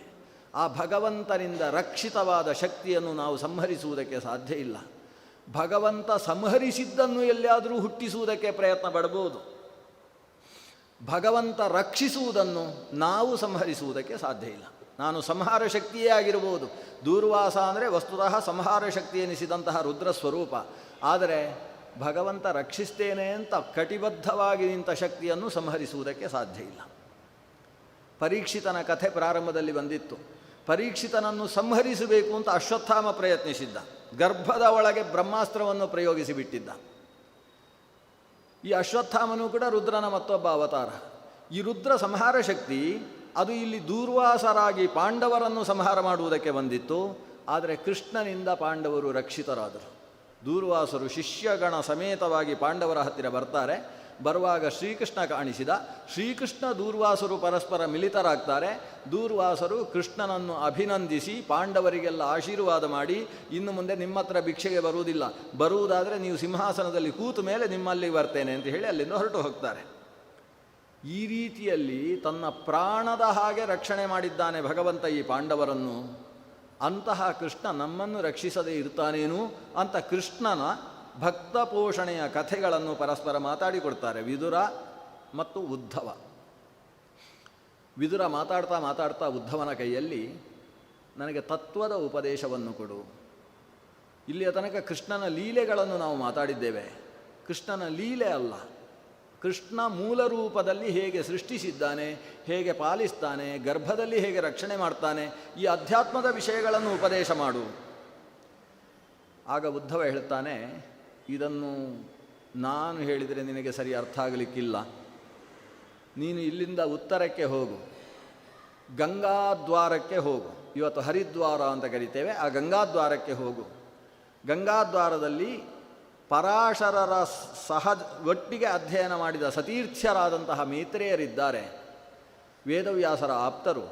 ಅಂತಹ ಮೈತ್ರೇಯರು ಅವರು ಎಲ್ಲ ತತ್ವಗಳನ್ನು ಉಪದೇಶ ಮಾಡಬಲ್ಲ ಸಮರ್ಥರು. ಅವರಲ್ಲಿ ಹೋಗಿ ನೀನು ಉಪದೇಶ ಪಡ್ಕೋ. ಹೀಗೆ ಉದ್ಧವನಿಂದ ಬೀಳ್ಕೊಡಲ್ಪಟ್ಟಂತಹ ವಿದುರ ಆತ ಹರಿದ್ವಾರಕ್ಕೆ ಹೋಗಿ ಅಲ್ಲಿ ಮೈತ್ರೇಯರನ್ನು ಭೇಟಿಯಾಗ್ತಾನೆ. ಮೈತ್ರೇಯರ ಜೊತೆಗೆ ಒಂದು ವಿಶಿಷ್ಟವಾದ ಸಂವಾದ ನಡೀತದೆ. ಇದು ಒಂದು ಭಾಗವತ.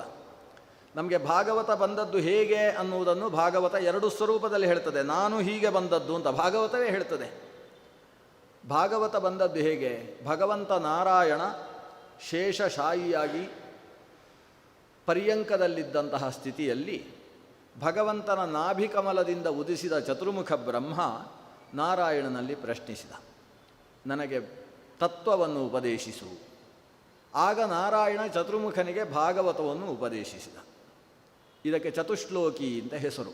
4 ಶ್ಲೋಕಗಳಲ್ಲಿ ಭಗವಂತ ಹೇಗೆ ಸೃಷ್ಟಿಸ್ತಾನೆ, ಹೇಗೆ ಪಾಲಿಸ್ತಾನೆ, ಹೇಗೆ ಸಂಹರಿಸ್ತಾನೆ, ಆದಿಯಲ್ಲೂ ಅಂತ್ಯದಲ್ಲೂ ಅದೇ ತತ್ವ ಹೇಗೆ ನಿಂತಿರ್ತದೆ ಅನ್ನುವ ಸ್ವರೂಪವನ್ನು ಅಹಮೇವ ಆಸಂ ಅಗ್ರೇಚ ಅಂತ ಒಂದು ಉಪದೇಶ ಮಾಡಿದ.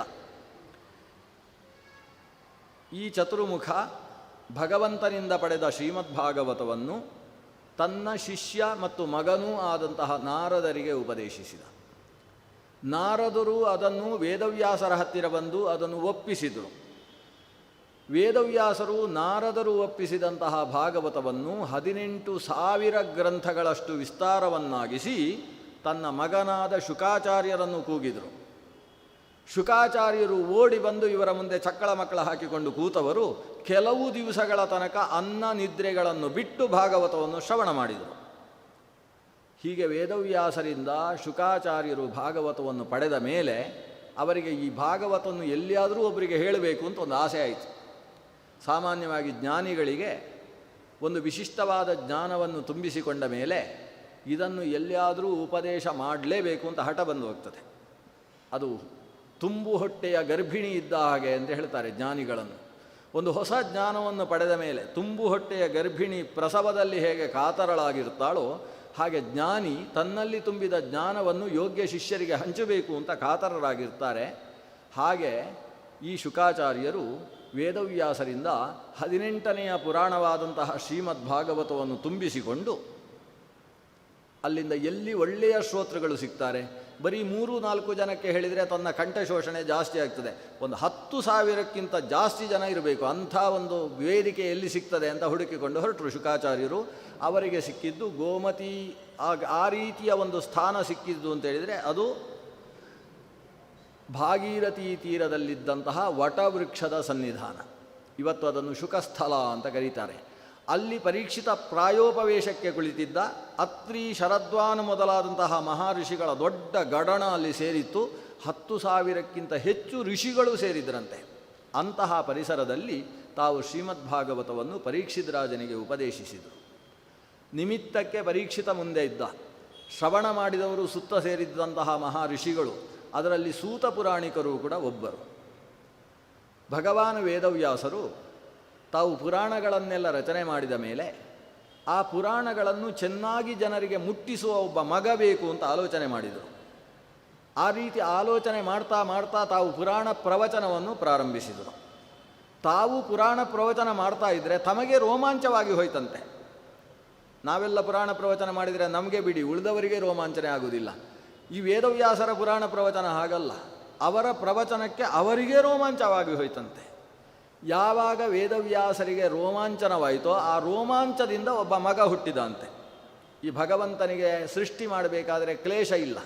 ಅವನ ನೆರಳಿನಿಂದ ಹುಟ್ಟುತ್ತಾರೆ, ಅವನ ಕಣ್ಣಿನಿಂದ ಹುಟ್ಟುತ್ತಾರೆ. ನಾಭ್ಯಾ ಆಸೀದ್ ಅಂತರಿಕ್ಷಂ, ನಾಭಿಯಿಂದ ಹುಟ್ಟುತ್ತಾರೆ.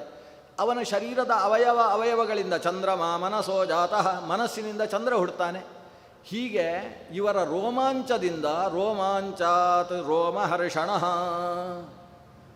ಈ ವೇದವ್ಯಾಸ ರೂಪಿಯಾದ ಭಗವಂತನ ರೋಮಾಂಚದಿಂದ ಒಬ್ಬ ಹುಟ್ಟಿದ ಮಗ ಅವ ರೋಮಹರ್ಷಣ.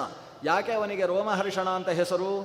ಅವನು ಪುರಾಣ ಪ್ರವಚನ ಮಾಡಿದ ಅಂದರೆ ಕೇಳುವವರ ರೋಮದಲ್ಲಿ ಒಂದು ರೀತಿಯ ಹರ್ಷ ಉಂಟಾಗಿ ಹೋಗುತ್ತೆ, ರೋಮಾಂಚನ ಆಗಿಬಿಡುತ್ತೆ. ಆ ರೀತಿಯ ಪುರಾಣ ವಕ್ತೃತ್ವವುಳ್ಳಂತಹ ಒಬ್ಬ ಸೂತ ಆವಿರ್ಭವಿಸಿದ. ಹೇಗೆ ಭಗವಂತನಿನ ಮುಖದಿಂದ ಹುಟ್ಟಿದ ವ್ಯಕ್ತಿಯಲ್ಲಿ ಬ್ರಾಹ್ಮಣ್ಯ ಅನ್ನೋದು ಹುಟ್ಟುವಾಗಲೇ ಹುಟ್ಟಿತೋ, ಹಾಗೆ ಇವರ ರೋಮಾಂಚದಿಂದ ಹುಟ್ಟಿದಂತಹ ವ್ಯಕ್ತಿ ಸೂತನಾಗಿಯೇ ಆವಿರ್ಭವಿಸಿದ. ಆತನನ್ನು ಸೂತ ಪುರಾಣಿಕ ಅಂತ ಕರೀತಾರೆ. ಅವರ ಹೆಸರು ರೋಮಹರ್ಷಣ. ಈ ರೋಮಹರ್ಷಣನಿಗೆ ಒಬ್ಬ ಮಗ ಆವಿರ್ಭವಿಸಿದ. ಆ ರೋಮಹರ್ಷಣನ ಮಗನನ್ನು ರೌಮಹರ್ಷಣಿ ಅಂತ ಕರೀತಾರೆ. ಹೇಗೆ ದಶರಥನ ಮಗನನ್ನು ದಾಶರಥಿ ಅಂತ ಕರಿತೇವೋ ಹಾಗೆ ರೋಮಹರ್ಷಣನ ಮಗನನ್ನು ರೌಮಹರ್ಷಣಿ ಅಂತ ಕರೀತಾರೆ.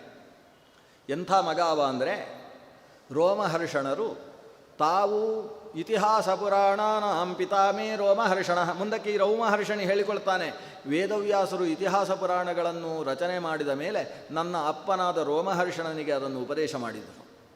ಈ ರೋಮಹರ್ಷಣ ವೇದವ್ಯಾಸರಿಂದ ಪಡೆದ ಇತಿಹಾಸ ಪುರಾಣವನ್ನು ತನ್ನ ಮಗನಿಗೆ ಹೇಳಲಿಕ್ಕೆ ಶುರು ಮಾಡಿದರೆ, ಬೆಳಗ್ಗೆ ಶುರು ಮಾಡಿದ್ದಾರೆ ಸಂಧ್ಯಾವಂದನೆ ಮುಗಿಸಿದ ಮೇಲೆ ತಮ್ಮ ಅನುಷ್ಠಾನ. ಸಂಧ್ಯಾವಂದನೆ ಅಂದರೆ ದೇವರಿಗೆ ನಮಸ್ಕಾರ ಹಾಕುವುದು ಅಷ್ಟೇ, ಅವರಿಗೆ ಸಂಧ್ಯಾವಂದನೆಯ ವಿಧಾನ ಇಲ್ಲ ಸೂತರಿಗೆ.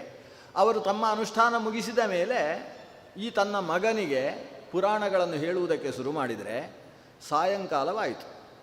ಸಾಯಂಕಾಲದ ತನಕವೂ ಕೂತೇ ಇದ್ದಾನೆ, ಮಧ್ಯಾಹ್ನ ಊಟ ಮಾಡಲಿಲ್ಲ. ಸಾಯಂಕಾಲ ಆಗಿ ಈ ರೋಮಹರ್ಷಣರು ಇವತ್ತು ಸಾಕು, ಇನ್ನು ನಾಳೆ ಮಾಡುವ ಅಂದರೆ ಇನ್ನೂ ಸ್ವಲ್ಪ ಹೇಳ್ಬೋದಲ್ವ ಅಂತಾನಿವ. ನಮ್ಮಲ್ಲೆಲ್ಲ ಹಾಗಲ್ಲ, 8 ಗಂಟೆಗೆ 10 ನಿಮಿಷ ಇದೆ ಅಂದರೆ ಇನ್ನೂ ಆಚಾರ ಬೇಗ ನಿಲ್ಲಿಸ್ತಾರೆ, ನಮ್ಮದು ಚಾನ್ಸು ಅಂತ ಅನಿಸ್ಲಿಕ್ಕೆ ಶುರು ಆಗೋದಲ್ವ. ಇವ್ರದ್ದು ಹಾಗಲ್ಲ. ಇವಾಗ ಈ ಹೇಳುವವರು ನಿಲ್ಲಿಸ್ತೇನೆ ಅಂತ ಹೇಳಿದರೆ ನನಗೆ ಯಾಕೋ ತೃಪ್ತಿ ಆಗ್ತಾ ಇಲ್ಲ, ಇನ್ನೂ ಸ್ವಲ್ಪ ಹೇಳ್ಬೋದಾ ಅಂತ ಕೇಳ್ತಾನೆ ಇವ. ರಾತ್ರಿ ಪೂರ್ತಿ ನಡೀತಂತೆ. ಮರುದಿವಸ ಬೆಳಗ್ಗೆ ಸ್ನಾನ ಇಲ್ಲ, ಅನುಷ್ಠಾನ ಇಲ್ಲ, ಊಟ ಇಲ್ಲ, ನಿದ್ದೆ ಇಲ್ಲ. ಅದೆಷ್ಟೋ ದಿವಸಗಳ ತನಕ ಅಪ್ಪ ಹೇಳ್ತಾನೆ, ಮಗ ಕೇಳ್ತಾನೆ. ಸಾಮಾನ್ಯ ಶ್ರವಣ ಅಲ್ಲ, ಉಗ್ರ ಶ್ರವಣ. ಆದ್ದರಿಂದ ಮಗನಿಗೆ ಏನು ಹೆಸರಾಯಿತು ಅಂದರೆ ಉಗ್ರ ಶ್ರವಣ. ಹೀಗೆ ಅಪ್ಪನ ಕೈಯಿಂದ ಇತಿಹಾಸ ಪುರಾಣಗಳನ್ನು ಬಹಳ ನಿಷ್ಠೆಯಿಂದ ಶ್ರವಣ ಮಾಡಿದ್ರಿಂದ, ಉಗ್ರ ವ್ರತವನ್ನು ಸ್ವೀಕರಿಸಿ ತಾನು ಶ್ರವಣ ಮಾಡಿದ ಕಾರಣದಿಂದ ರೋಮಹರ್ಷಣನ ಮಗ ರೌಮಹರ್ಷಣಿ, ಅವನಿಗೆ ಉಗ್ರಶ್ರವಸ್ಸು ಅಂತ ಹೆಸರು. ಸೂತನ ಮಗನಾದ್ದರಿಂದ ಇವರನ್ನೂ ಸೂತ ಪುರಾಣಿಕ ಅಂತ ಕರಿತೇವೆ. ಈ ಉಗ್ರಶ್ರವಸ್ಸನ್ನುವ ಸೌತಿ ಅಂದರೆ ಸೂತನ ಮಗನಾದಂತಹ ಉಗ್ರಶ್ರವಸ್ಸನ್ನುವ ಸೂತ ಪುರಾಣಿಕರು, ಅವರೂ ಕೂಡ ಈ ಶುಕಾಚಾರ್ಯರು ಪರೀಕ್ಷಿತನಿಗೆ ಕಥೆ ಹೇಳುವಾಗ ಕೂತು ಮೈಯೆಲ್ಲ ಕಿವಿಯಾಗಿಸಿಕೊಂಡು ಶ್ರವಣ ಮಾಡಿದ್ದಾರೆ. ಕೇಳಿದ್ದು ಮಾತ್ರ ಅಲ್ಲ, ಈ ಶುಕಾಚಾರ್ಯರು ಯಾವ ಆನುಪೂರ್ವಿ ವಿಶೇಷದಿಂದ ಕಥೆ ಹೇಳಿದ್ದಾರೋ ಅದೇ ಆನುಪೂರ್ವಿಯಿಂದ ತಲೆಯೊಳಗೆ ತಗೊಂಡಿದ್ದಾರೆ. ಆನುಪೂರ್ವಿ ಅಂದ್ರೇನು? ಯಾವ ಅಕ್ಷರದ ನಂತರ ಯಾವ ಅಕ್ಷರ ಹೇಳಿದ್ದಾರೆ ಅದನ್ನು ಹಾಗೇ ಅಕ್ಷರ ತಲೆಯಲ್ಲಿ ಹಾಕ್ಕೊಂಡಿದ್ದಾರೆ. ಒಂದು ರೀತಿಯಲ್ಲಿ ಟೇಪ್ ರೆಕಾರ್ಡರ್ ಅಂತ ಹೇಳ್ಬೋದು. ಆದರೆ ಟೇಪ್ ರೆಕಾರ್ಡ್ರಿಗೂ ಇವರಿಗೂ ವ್ಯತ್ಯಾಸ ಏನು ಅಂತ ಹೇಳಿದರೆ, ಟೇಪ್ ರೆಕಾರ್ಡರ್ ಅರ್ಥ ಮಾಡಿಕೊಳ್ಳದೆ ಹಾಗೇ ಉಸಿರುತ್ತೆ, ಗಿಳಿ ಪಾಠ ಒಪ್ಪಿಸಿದ ಹಾಗೆ. ಆದರೆ ಇವರು ಹಾಗಲ್ಲ, ಅದನ್ನು ಅರ್ಥ ಮಾಡಿಕೊಂಡು, ಇದು ಕೇವಲ ವಚನ ಅಲ್ಲ, ಇದು ಪ್ರವಚನ, ಅದನ್ನು ಸರಿಯಾಗಿ ಅರ್ಥ ಮಾಡಿಕೊಂಡು ಅದನ್ನು ಹೇಳಬೇಕು ಅಂತ ಅಲ್ಲಿಂದ ಹೊರಟರು. 7 ದಿವಸವಾದ ಮೇಲೆ ಸೂತ ಪುರಾಣಿಕರು ಒಬ್ಬರು, ನಾನು ಕೇಳಿದ್ದನ್ನು ಯಾರಿಗಾದರೂ ಹೇಳಲೇಬೇಕು. ಎಲ್ಲಿ ಹೇಳುವುದು? ಹೇಳುವುದಕ್ಕೆ ಇವರಿಗೂ 10,000ಕ್ಕಿಂತ ಜಾಸ್ತಿ ಜನ ಬೇಕು, ಅಂಥಲ್ಲೇ ಹೇಳಬೇಕು ಅಂತ. ಅಂಥ ಪ್ರದೇಶ ಯಾವುದಿದೆ? ಆಗ ಲೋಕದಲ್ಲಿ ವಿಖ್ಯಾತವಾದಂತಹ ಒಂದು ಮಹಾವಿಶ್ವವಿದ್ಯಾಲಯ ಇತ್ತು. ಅದು ನೈಮಿಷಾರಣ್ಯದ ವಿಶ್ವವಿದ್ಯಾಲಯ. ಆ ನೈಮಿಷಾರಣ್ಯ ಗೋಮತೀ ನದಿ ತೀರದಲ್ಲಿದ್ದಂತಹ ವಿಶ್ವವಿದ್ಯಾಲಯಕ್ಕೆ ಕುಲಪತಿಗಳು ಶೌನಕರು. ಶೌನಕಸ್ತು ಕುಲಪತಿ. ಕುಲಪತಿ ಅಂದರೆ ಬರೀ ಅದೊಂದು ಶಬ್ದ ಅಲ್ಲ. ಒಬ್ಬನನ್ನು ಕುಲಪತಿ ಅಂತ ಕರಿಬೇಕಾದರೆ ಮಹಾಭಾರತ ಹೇಳ್ತದೆ, ಯಾರು ಕುಲಪತಿ ಆಗ್ತಾನೆ? 10,000ಕ್ಕೆ ಕಡಿಮೆ ಇಲ್ಲದೇ ಇದ್ದಷ್ಟು ವಟುಗಳಿಗೆ. ವಟೂನಾಂ 10,000 ಯೋನ್ನದಾನಾದಿ ಪೋಷಣಾತ್ ಅಧ್ಯಾಪಯೇಚ್ಚ ವಿಪ್ರಋಷಿ ಸವೈ ಕುಲಪತಿ ಸ್ಮೃತಃ. ಒಬ್ಬ ಕುಲಪತಿ ಅಂತ ಅನಿಸಬೇಕಾದರೆ 10,000ಕ್ಕೆ ಕಡಿಮೆ ಇಲ್ಲದೇ ಇರುವಂತಹ ವಿದ್ಯಾರ್ಥಿಗಳಿಗೆ ಅನ್ನದ ವ್ಯವಸ್ಥೆ, ವಸತಿಯ ವ್ಯವಸ್ಥೆಯನ್ನು ಮಾಡಿ ಅಧ್ಯಾಪನದ ವ್ಯವಸ್ಥೆಯನ್ನು ಯಾರು ಮಾಡ್ತಾನೋ ಅವನಿಗೆ ಕುಲಪತಿ ಅಂತ ಹೆಸರು. ಅನರ್ಥ ಕುಲಪತಿಯಾದಂತಹ ಶೌನಕರು ಅವರಲ್ಲಿ ಹೋಗಿ ನಾನು ಈ ಪ್ರವಚನ ಮಾಡಿದೆ ಅಂತಾದರೆ ಅನುಕೂಲವಾಗ್ತದೆ ಅಂತ ಸೂತ ಪುರಾಣಿಕರು ಸೀದ ಬಂದದ್ದು ಈ ನೈಮಿಷಾರಣ್ಯದಲ್ಲಿ ಶೌನಕಾದಿಗಳ ಸನ್ನಿಧಾನಕ್ಕೆ. ಅಲ್ಲಿ ಬಂದು ಸೂತ ಪುರಾಣಿಕರು ಶ್ರೀಮದ್ ಭಾಗವತವನ್ನು ಅನೇಕ ದಿವಸಗಳ ತನಕ ಪ್ರವಚನ ಮಾಡಿದರು. 10,000ಕ್ಕಿಂತ ಹೆಚ್ಚು ಸಂಖ್ಯೆಯಲ್ಲಿದ್ದಂತಹ ಶಿಷ್ಯ ಸಮುದಾಯ ಇವರು ಪ್ರವಚನ ಮಾಡ್ತಾ ಇದ್ದ ಹಾಗೆ ಅದನ್ನು ಗ್ರಂಥವಾಗಿಸಿತು. ಅಲ್ಲಿಂದ ಗ್ರಂಥವಾಗಿ ಶ್ರೀಮದ್ ಭಾಗವತ ಇವತ್ತು ನಮಗೆ ಬಂದಿದೆ. ಅಂದರೆ ಇವತ್ತು ನಾವು ಯಾವ ಭಾಗವತವನ್ನು ಇವತ್ತು ಪ್ರವಚನ ಮಾಡ್ತೇವೆ ಇದಕ್ಕೆ ಮೂಲ ನೈಮಿಷಾರಣ್ಯ, ಹೊರತು ಶುಕಸ್ಥಲ ಅಲ್ಲ. ಶುಕಸ್ಥಲದಲ್ಲಿ ಹೇಳಿದ ಭಾಗವತ ಸೂತ ಪುರಾಣಿಕರ ಮೂಲಕ ನೈಮಿಷಾರಣ್ಯಕ್ಕೆ ಬಂದು, ನೈಮಿಷಾರಣ್ಯದಲ್ಲಿ ಏನು ದೊಡ್ಡ ವಿದ್ಯಾರ್ಥಿಗಳ ಸಮುದಾಯ ಇದೆ, ಆ ವಿದ್ಯಾರ್ಥಿಗಳ ಸಮುದಾಯ ಮತ್ತು ಊರಲ್ಲಿ ಪ್ರಚಾರ ಮಾಡಿ ಶ್ರೀಮದ್ಭಾಗವತ ಇವತ್ತು ನಮಗೆ ಬಂದಿದೆ. ಇದು ಶ್ರೀಮದ್ಭಾಗವತದ ಆಗತಿ ಪ್ರಕರಣ. ಭಾಗವತ ಬಂದದ್ದು ನಾರಾಯಣ, ನಾರಾಯಣನಿಂದ ಚತುರ್ಮುಖ, ಚತುರ್ಮುಖನಿಂದ ನಾರದರು, ನಾರದರಿಂದ ವೇದವ್ಯಾಸರು, ವೇದವ್ಯಾಸರಿಂದ ಶುಕಾಚಾರ್ಯರು, ಶುಕಾಚಾರ್ಯರಿಂದ ಸೂತಪುರಾಣಿಕರು, ಸೂತಪುರಾಣಿಕರಿಂದ ಶೌನಕಾದಿ ಮಹರ್ಷಿಗಳು, ಆಮೇಲೆ ಅವರ ಶಿಷ್ಯರು ಬಂದು ಇವತ್ತು ನಮ್ಮ ತನಕ ಶ್ರೀಮದ್ಭಾಗವತ ಹೀಗೆ ಆಗಮಿಸಿದೆ. ಇದು ಒಂದು ಭಾಗವತದ ಆಗತಿ ಕ್ರಮ. ಆದರೆ ಇನ್ನೊಂದು ಮತ್ತೆ ಭಗವಂತನಿಂದ ಶೇಷ, ಶೇಷನಿಂದ ಸಾಂಖ್ಯಾಯನರು, ಅಲ್ಲಿಂದ ಪರಾಶರರು, ಪರಾಶರರಿಂದ ಮೈತ್ರೇಯರು, ಮೈತ್ರೇಯರಿಂದ ವಿದುರ, ವಿದುರನಿಂದ ನಮ್ಮಲ್ಲಿಗೆ, ಹೀಗೆ ಮತ್ತೊಂದು ಭಾಗವತದ ಆಗತಿ ಕ್ರಮ ಇದೆ. ಆದರೆ ವಿದುರನಿಂದ ಬಂದಂತಹ ಶ್ರೀಮದ್ಭಾಗವತ ಅದು ಪ್ರಿಂಟಾಗಿ ಬರಲಿಲ್ಲ. ಪ್ರಿಂಟ್ ಆದದ್ದು ಈ ಕ್ರಮದಲ್ಲಿ ನೈಮಿಷಾರಣ್ಯದಿಂದ ಬಂದಿರತಕ್ಕಂತಹ ಶ್ರೀಮದ್ಭಾಗವತ ಅಂತ ಭಾಗವತದ 2 ಆಗತಿಗಳು. ಅದರಲ್ಲಿ ಮೈತ್ರೇಯರು ಮತ್ತು ವಿದುರರು ಏನು ಸಂವಾದ ಮಾಡಿದರು? ವಿದುರ ಪ್ರಶ್ನಿಸಿದ, ಭಗವಂತನಲ್ಲಿ ನಾವು ಭಕ್ತಿ ಮಾಡಬೇಕು ಅಂತಾದರೆ ಭಗವಂತ ನಮಗೆ ಮಾಡುವ ಉಪಕಾರದ ಬಗ್ಗೆ ನಮಗೆ ಜ್ಞಾನ ಬೇಕಾಗ್ತದೆ. ಆದ್ದರಿಂದ ಭಗವಂತನ ಸೃಷ್ಟಿಯ ಮಾಹಾತ್ಮೆಯನ್ನು ನನಗೆ ವಿವರಿಸು. ಆಗ ಮೈತ್ರೇಯರು ಸೃಷ್ಟಿಯ ವಿವರಣೆಯನ್ನು ಕೊಟ್ಟರು. ನಿಜವಾಗಿ ಸೃಷ್ಟಿಯ ಬಗ್ಗೆ ಭಾಗವತದಲ್ಲಿ 3 ಕಡೆಯಲ್ಲಿ ಬಂದ ವಿಷಯವನ್ನು ಒಟ್ಟು ಸೇರಿಸಿ ನಾವು ಹೇಳಬೇಕು. ಇಷ್ಟು ಹೇಳಲಿಕ್ಕೆ ಒಂದು 3 ಗಂಟೆಯಾದರೂ ಕನಿಷ್ಠ ಬೇಕು ನಮಗೆ. ಇಲ್ಲಿ ಹೋದರೆ ಅರ್ಥ ಆಗೋದು ಕಷ್ಟ. ಆದರೆ 3 ಗಂಟೆಯಲ್ಲಿ ಅರ್ಥ ಆಗ್ತದೆ ಅಂತೇನು ನಾನು ತೀರ್ಮಾನ ಹೇಳುವುದಿಲ್ಲ. ಆದರೂ ಅರ್ಥ ಮಾಡಿಸುವುದಕ್ಕೆ ಕಷ್ಟಪಡ್ಬೋದು ಸೃಷ್ಟಿಯ ಬಗ್ಗೆ. ನಾವು ಇವತ್ತೊಂದು ಅರ್ಧ ಗಂಟೆಯಾದರೂ ಸೃಷ್ಟಿಯ ಬಗ್ಗೆ ನೋಡುವ, ಅಥವಾ ನಾಳೆ ಒಂದು ಅರ್ಧ ಗಂಟೆ, ಇವತ್ತೊಂದು ಅರ್ಧ ಗಂಟೆ ಸೃಷ್ಟಿಯ ಬಗ್ಗೆ ಒಂದು ಅಲ್ಪ ಚಿಂತನೆಯನ್ನು ನಡೆಸೋಣ. ಸೃಷ್ಟಿ ಒಂದು ಪ್ರಾಕೃತ ಸೃಷ್ಟಿ, ವೈಕೃತ ಸೃಷ್ಟಿ ಅಂತ 2 ಥರದ ಸೃಷ್ಟಿ. ಸೃಷ್ಟಿಗೆ ಮೂಲದ್ರವ್ಯಗಳು ಸತ್ವ ಮತ್ತು ರಜಸ್ಸು ಮತ್ತು ತಮಸ್ಸು. ಮೂಲದ್ರವ್ಯ ಇಲ್ಲದೆ ಸೃಷ್ಟಿಯಾಗುವುದಿಲ್ಲ. ಮಣ್ಣು ಇಲ್ಲದೆ ಮಡಿಕೆಯಾಗುವುದಿಲ್ಲ, ಮಣ್ಣು ಇಲ್ಲದೆ ಗಣಪತಿ ಆಗುವುದಿಲ್ಲ. ಹಾಗಾದರೆ ಸೃಷ್ಟಿಗೆ ಒಂದು ಮೂಲದ್ರವ್ಯ ಬೇಕಲ್ಲ. ಅದು ಬಿಟ್ಟು ಪ್ಲ್ಯಾಸ್ಟಿಕ್ನಿಂದ ಗಣಪತಿ ಆಗುವುದಿಲ್ಲ. ಗಣಪತಿ ಆಗಬೇಕಾದ್ರೆ ಮಣ್ಣೇ ಆಗಬೇಕು. ಯಾಕಂದರೆ ಮಣ್ಣಿನಿಂದ ಮೃತ್ ಗಣಪತಿ ಅನ್ನೋದು ಮೃಣ್ಮಯ. ಪಾರ್ವತೀದೇವಿ ಈ ಕಥೆ ಭಾಗವತದಲ್ಲಿಲ್ಲ, ಮತ್ತು ಭಾಗವತದ ಕಥೆ ಹೇಳಿದ್ದಾರೆ ಅಂತ ಸೇರಿಸಿಕೊಳ್ಬೇಡಿ. ಪಾರ್ವತೀದೇವಿ ಒಂದು ಸಂದರ್ಭದಲ್ಲಿ ಗಿರಿ ಕನ್ನಿಕೆ ಅಲ್ವೇ. ಪಾರ್ವತೀದೇವಿ ಅಂದರೆ ಗಿರಿಜೆ, ಪರ್ವತದ ಮಗಳು. ಅಂದರೆ ಪರ್ವತ ಗುಡ್ಡ ಪ್ರದೇಶದಲ್ಲಿ ವಾಸ ಮಾಡ್ತಕ್ಕಂಥ ಹೆಣ್ಣು ಮಗಳು. ಆದ್ದರಿಂದ ಪಾರ್ವತೀದೇವಿ ಏನು ಮಾಡ್ತಿದ್ಲು? 15 ದಿವಸಕ್ಕೆ ಅಥವಾ 1 ತಿಂಗಳಿಗೆ 1 ಬಾರಿ ತಾನು ಪಂಚಕರ್ಮ ಚಿಕಿತ್ಸೆ ಅಂತ, ಅದೆಲ್ಲ ಕಾಡಿನಲ್ಲಿ ವಾಸ ಮಾಡುವವರೆಲ್ಲ ಮಾಡ್ತಾರೆ. ಹಳ್ಳಿಯವರೆಲ್ಲ ಒಂದು ವಾರಕ್ಕೊಂದು ಸಲ ಆದರೂ ಎಣ್ಣೆ ಹಚ್ಚಿ ಸ್ನಾನ ಮಾಡ್ತಾರೆ. ಈ ಸಿಟಿಯಲ್ಲಿರುವವರು ಮಾತ್ರ ಅದೆಲ್ಲ ಮಾಡದೇ ಇರುವುದು. ನಿಜವಾಗಿ ಶರೀರದ ಆರೋಗ್ಯದ ದೃಷ್ಟಿ ಬೇಕಲ್ಲ ಅವರಿಗೆ. ಒಂದು ಶನಿವಾರ ಅದು ಮಂದೇಭ್ಯಂಗೇ ಹ್ಯಾಯುರಾರೋಗ್ಯ ವೃದ್ಧಿ ಅಂತ. ಮಂದವಾಸರ ಅಂದರೆ ಶನಿವಾರ ಬಂತು ಅಂತಾದರೆ ಒಂದು ಅಭ್ಯಂಗ ಮಾಡಿಯೇ ಮಾಡ್ತಾರೆ ಹಳ್ಳಿಯ ಜನ, ಇವತ್ತಿಗೂ ಮಾಡ್ತಾರೆ ಅದನ್ನು. ಅದನ್ನು ಅಭ್ಯಂಗ ಮಾಡುವ ಹಾಗೆ ಜೇಡಿ ಮಣ್ಣನ್ನೆಲ್ಲ ಮೇಗೆ ಹಚ್ಚಿಕೊಂಡು ಒಂದು ಕಾಲು ಗಂಟೆ ಸೂರ್ಯನ ಬಿಸಿಲಲ್ಲಿ ನಿಲ್ಲೋದು. ಮೈಗೆಲ್ಲ ಮಣ್ಣು ಹಚ್ಚಿಕೊಂಡು ಸೂರ್ಯನ ಬಿಸಿಲಲ್ಲಿ ನಿಂತುಕೊಳ್ಬೇಕು. ಇವತ್ತಿಗೆ ನಾವು ಮನೆಯಲ್ಲಿ ಮಾಡುವುದನ್ನು ಬಿಟ್ಟಿದ್ದೇವಲ್ಲ, ಅದಕ್ಕೋಸ್ಕರ ಅಲ್ಲಿ ಪಂಚಕರ್ಮ ಚಿಕಿತ್ಸೆ ಅಂತ ಹಾಕಿರ್ತಾರೆ. ಇವರೆಲ್ಲ ಏನೇನೋ ಅನಾರೋಗ್ಯ ಆದ ಮೇಲೆ ಅಲ್ಲಿಗೆ ಹೋಗಿ ನನಗೂ ಸ್ವಲ್ಪ ಜೇಡಿ ಮಣ್ಣು ಹಚ್ಚಿ ಅಂತ ಅವರ ಹತ್ರ ಹಚ್ಚಿಸಿಕೊಂಡು ಅರ್ಧ ಗಂಟೆ ಅವರ ಲೈಟ್ ಹಾಕ್ತಾರೆ. ಅವರು ಸೂರ್ಯನ ಬಿಸಿಲು ಸಿಗೋಲ್ಲ ಬೆಂಗಳೂರಲ್ಲಿ, ಅದಕ್ಕೋಸ್ಕರ ಲೈಟ್ ಹಾಕ್ತಾರೆ. ಆ ಲೈಟಲ್ಲಿ ಶರೀರವನ್ನೆಲ್ಲ ಖುಷಿಪಡಿಸಿಕೊಂಡು ಆಮೇಲೆ ಸ್ನಾನ ಮಾಡ್ತಾರೆ. ಇದು ಹಳ್ಳಿಯಲ್ಲಿ ನಡೆಯುವ ಚಿಕಿತ್ಸೆಗಳು. ಜೇಡಿ ಮಣ್ಣನ್ನು ಮೇಲೆ ಹಚ್ಚಿಕೊಂಡು ಸೂರ್ಯನ ಬಿಸಿಲಿಗೆ ಸ್ವಲ್ಪ ಹೊತ್ತು ನಿಂತುಕೊಳ್ಳುವುದು. ಇದರಿಂದಾಗಿ ಶರೀರದಲ್ಲಿರ್ತಕ್ಕಂತಹ ನಾನಾ ರೀತಿಯ ಕೊಬ್ಬಿನ ಅಂಶಗಳೆಲ್ಲ ಹೋಗಿ ಶರೀರ ಮತ್ತೆ ಯಥಾಸ್ಥಿತಿಗೆ ಬರ್ತದೆ ಅನ್ನೋದು ಒಂದು ಆರೋಗ್ಯದಲ್ಲಿ ಬದುಕಬೇಕಾದ ವ್ಯಕ್ತಿ ಮಾಡಬೇಕಾದ ಚಿಕಿತ್ಸೆ.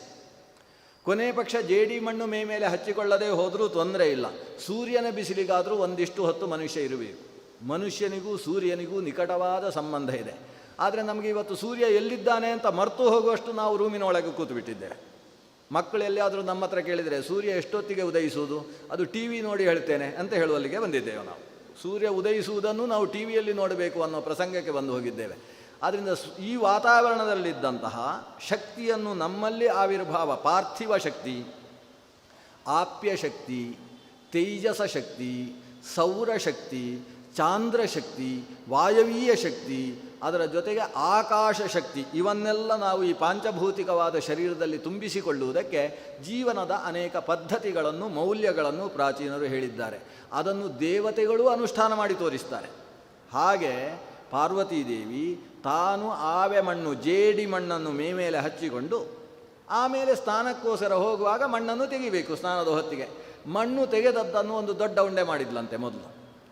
ಅದು ಬಿಟ್ಟು ಕೆಲವರಿಗೆಲ್ಲ ಭಾರಿ ಆಶ್ಚರ್ಯ, ಪಾರ್ವತೀದೇವಿ ಸ್ನಾನ ಮಾಡದೆ ಎಷ್ಟು ವರ್ಷ ಆಗಿತ್ತೋ ಏನೋ, ಅಷ್ಟು ಮಣ್ಣಿತ್ತೋ, ಒಂದು ಗಣಪತಿ ಮಾಡುವಷ್ಟು ಮಣ್ಣು ಅವಳ ಶರೀರದಲ್ಲಿ ಇತ್ತು. ಕೆಲವರಿಗೆಲ್ಲ ಆಶ್ಚರ್ಯ. ಈ ಶರೀರದಲ್ಲಿ ಹಚ್ಚಿದ್ದಂತಹ ಚಿಕಿತ್ಸಕವಾದ ಮಣ್ಣನ್ನು ತೆಗೆದಲಂತೆ. ತೆಗೆದು ತನ್ನ ಮುಖಕ್ಕೆ ಮತ್ತು ಕುತ್ತಿಗೆಗೆ ಮತ್ತು ಎದೆಗೆ ಹಚ್ಚಿದ್ದಂತಹ ಮಣ್ಣಿನಿಂದ ಒಂದು ದೊಡ್ಡ ಉಂಡೆ ಮಾಡಿದ್ಲಂತೆ. ಉಂಡೆ ಮಾಡಿ ಅಲ್ಲಿಟ್ಲು. ಒಂದಷ್ಟು ಮಣ್ಣುಗಳನ್ನು ತೆಗೆದು ಒಂದು ಚಿಕ್ಕ ಉಂಡೆ ಮಾಡಿ ಅದರ ಮೇಲೆ ಇಟ್ಟು. ಇವತ್ತು ಮಕ್ಕಳಿಗೆ ಗಣಪತಿ ಮಾಡಿಕೊಡುವುದು ಹೀಗೆ. ಮಕ್ಕಳಿಗೆ ನೀವೇ ಗಣಪತಿ ಮಾಡಬೇಕು. ಪ್ರಾಚೀನ ಕಾಲದಲ್ಲಿ ಗಣಪತಿಯನ್ನು ಅಂಗಡಿಯಿಂದ ತರುವುದು ಅನ್ನುವ ಕ್ರಮ ಇರಲಿಲ್ಲ. ಹಾಗೆ ತಂದರೆ ಅದು ಪೂಜೆಗೆ ಬರುವುದಿಲ್ಲ, ಮೈಲಿಗೆ ಅಂತಿತ್ತು. ಯಾರಾದರೂ ಇನ್ನೊಬ್ಬರು ಮಾಡಿದ ಒಂದು ಮಣ್ಣಿನ ಗಣಪತಿಯನ್ನು ಮನೆಗೆ ತಂದರೆ ಅದು ಮೈಲಿಗೆ, ಅದನ್ನು ಮನೆ ಹೊರಗಿಡಬೇಕು. ಮನೆ ಹೊರಗೆ ತೆಗೆದುಕೊಂಡು ಹೋಗುವ ಹಾಗಿಲ್ಲ. ಮನೆಗೆ ಒಂದೇ ಕುಂಬಳಕಾಯಿಯನ್ನು ತಂದರೆ ಹೇಗೆ ಒಳಗೆ ತಗೊಂಡು ಹೋಗ್ಲಿಕ್ಕಿಲ್ಲ, ಹೊರಗಿಡಬೇಕು ಅನ್ನೋ ವ್ಯವಸ್ಥೆಯೋ ಹಾಗೆ ಇನ್ನೊಬ್ಬರು ಮಾಡಿದ ಮಣ್ಣಿನ ಗಣಪತಿ ಇವರ ಮನೆಗೆ ಮಡಿಗೆ ಬರುವುದಿಲ್ಲ. ಮನೆಯವರೇ ಮಣ್ಣಿನಿಂದ ಗಣಪತಿ ಮಾಡಬೇಕು. ಅದು ಗಣಪತಿಯ ಹಾಗೆ ಆಗದೆ ಬೇರೆ ಥರ ಆದರೂ ತೊಂದರೆ ಇಲ್ಲ, ಗಣಪತಿ ಪೂಜೆಗೆ ಆಗ್ತದೆ. ಯಾಕಂದರೆ ಗಣಪತಿ ಹೀಗೇ ಇದ್ದ ಅಂತ ತೀರ್ಮಾನ ಇಲ್ಲ. ಈಗಿನ ಗಣಪತಿಯು ಹಾಗೆ, ಕೆಲವು ಸೈಕಲಲ್ಲಿ ಗಣಪತಿ ನಿಂತಿರ್ತದೆ, ಇನ್ನು ಕೆಲವು ಮಂಗಳಯಾನ ಮಾಡಿ ಗಣಪತಿ ನಿಂತು ಬಿಟ್ಟಿರ್ತದೆ, ಮಂಗಳದಲ್ಲಿ ಹೋಗಿ ಗಣಪತಿ ನಿಂತಿರುವುದು, ಇನ್ನೊಂದು ಚಂದ್ರಯಾನ 2 ಅಂತ ಹೇಳಿ ಗಣಪತಿ, ಯದ್ವಾ ಗಣಪತಿಗಳಿಗೆ ಹುಟ್ಟಿ ಬರುವುದಿಲ್ವೇ? ಗಣಪತಿ ಹೀಗೆ ಅಂತ ನಿರ್ಧಾರ ಏನೂ ಇಲ್ಲ. ಗಣಪತಿಯ ಸ್ವರೂಪ ನಮ್ಮ ಚಿಂತನೆಗೆ ಅನುಗುಣವಾಗಿ. ಪುಟ್ಟ ಮಗು ಗಣಪತಿ ಅಂತ ಹೇಳಿದರೆ ಒಂದು ಸೊಂಡಿಲಿರಬೇಕು, 4 ಕೈ ಇರಬೇಕು, ದೊಡ್ಡ ಹೊಟ್ಟೆ ಇರಬೇಕು, ವಕ್ರತುಂಡ ಮಹಾಕಾಯ ಕೋಟಿ ಸೂರ್ಯ ಸಮಪ್ರಭ ಅಂತ ಸ್ವರೂಪದ ಚಿಂತನೆ ಅಷ್ಟೇ. ಆದ್ದರಿಂದ ಒಂದು ದೊಡ್ಡ ಉಂಡೆ, ಚಿಕ್ಕ ಉಂಡೆ ಮಾಡಿ ಅದನ್ನು ವಿಶಿಷ್ಟವಾದ ರೀತಿಯಲ್ಲಿ ಮಾನುಷ ಆಕಾರದಲ್ಲಿ ಆಕೆ ಮಾಡಿ ಅದಕ್ಕೆ ಪ್ರಾಣಶಕ್ತಿಯನ್ನು ತುಂಬಿಸಿದ್ಲು ಅಂತ ಒಂದು ಪುರಾಣದ ಕಥೆ. ಆಮೇಲೆ ರುದ್ರದೇವರ ಕಾರಣದಿಂದಾಗಿ ಅದಕ್ಕೆ ಆನೆಯ ಮೊರೆ ಬಂತು ಅಂತ.